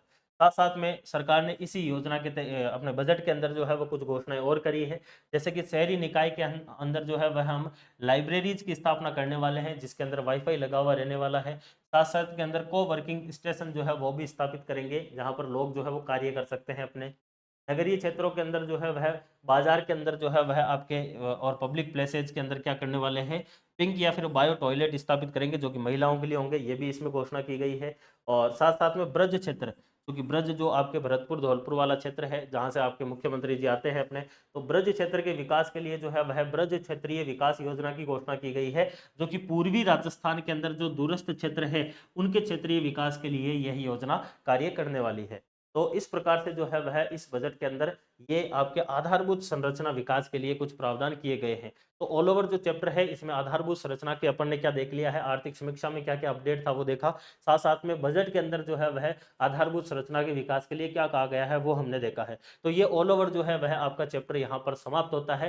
चैप्टर नंबर 5 जो है वह अपनी किताब का समाप्त हो जाता है और इस चैप्टर के बाद में अपन चैप्टर नंबर जो 6 है वो अपन शुरू करेंगे, जो कि हमारा रहने वाला है सेवा क्षेत्र। चैप्टर के पीछे क्वेश्चन दिए हुए हैं एमसीक्यू वाले, वो आपको निकाल लेने हैं। कुछ आरएस मेंस के प्रश्न दिए हुए हैं जो कि आपके एग्जाम के अंदर अब तक पूछे गए हैं। जैसे देखिए इसमें मैंने बताया है, थोड़ा सा आप देख सकते हैं। सोलर एनर्जी एंटरप्राइजेज जोन क्या है और कहाँ पर स्थित है, आरएस 2016 में 20 शब्दों के अंदर प्रश्न पूछा गया है। राजस्थान में जैव ईंधन या बायोमास ऊर्जा के मुख्य स्रोत क्या है, आरएस 2021 में 15 शब्दों में 2 नंबर में पूछा हुआ, जो मैंने बताया था। राजस्थान अक्षय ऊर्जा जो नीति है 2023, ये आपको लिखना है मेरी तरफ से। राजस्थान हरित हाइड्रोजन नीति 2023 50 शब्दों में ये भी लिखना है। इसके अलावा सड़क विकास के क्षेत्र के अंदर राजस्थान क्या प्रगति कर रहा है और इस संदर्भ में सभी प्रकार के सड़कों का हवाला दे, ये प्रश्न पूछा हुआ है आरएस 2013 में 50 शब्दों के अंदर। तो आपको इसमें राष्ट्रीय सड़कें हैं या फिर आप राष्ट्रीय राजमार्ग है, राज्य राजमार्ग है, जिला सड़कें हैं, ग्रामीण सड़कें हैं, ऑल ओवर सड़कें कितनी क्या है, वो आपको इसमें यथास्थिति देनी है। इसके अलावा पुनः नवीनीकृत ऊर्जा यानी कि नवीकरणीय ऊर्जा की बात कर रहा है तथा राजस्थान के आर्थिक विकास में इसकी भूमिका, यानी कि आपको सोलर एनर्जी, पवन जो एनर्जी है आपके उसके विंड एनर्जी, उसके बारे में आपको बताना है। राजस्थान में ऊर्जा उत्पादन में चंबल परियोजना का योगदान क्या है वो आपको बताना है, कितना क्या उत्पादन हो रहा है आपके राणा प्रताप डैम वगैरह से। राजस्थान सौर ऊर्जा नीति 2019 जो कि 2021 में प्रश्न पूछा गया था, उसके दृष्टि और उसके प्रमुख उद्देश्यों को लिखना है 100 शब्दों के अंदर। ये कुछ प्रश्न जो है वो इसमें पूछे गए हैं। इस बार एक प्रश्न जो है वह आपके बायोमास का पूछा गया था 2023 में, वो इसमें ऐड नहीं किया गया है। आप 2023 का मेंस देख लेना, उसमें जो है वो लिखा हुआ है पेपर के अंदर। ये आपको बुक लेकर आनी है। बुक अगर आप पढ़ते रहेंगे साथ साथ तो आपको ज़्यादा लिखने की आवश्यकता नहीं पड़ेगी। कुछ नई चीज़ होगी तो आप उस पर ही ऐड कर लीजिए। बाकी क्लास को देखिए, आपको क्लास कैसी लगी है कमेंट में ज़रूर बताना है। फिलहाल इतना ही रखते हैं, अगली क्लास में फिर से मिलेंगे। तब तक के लिए धन्यवाद। Take care, all the best.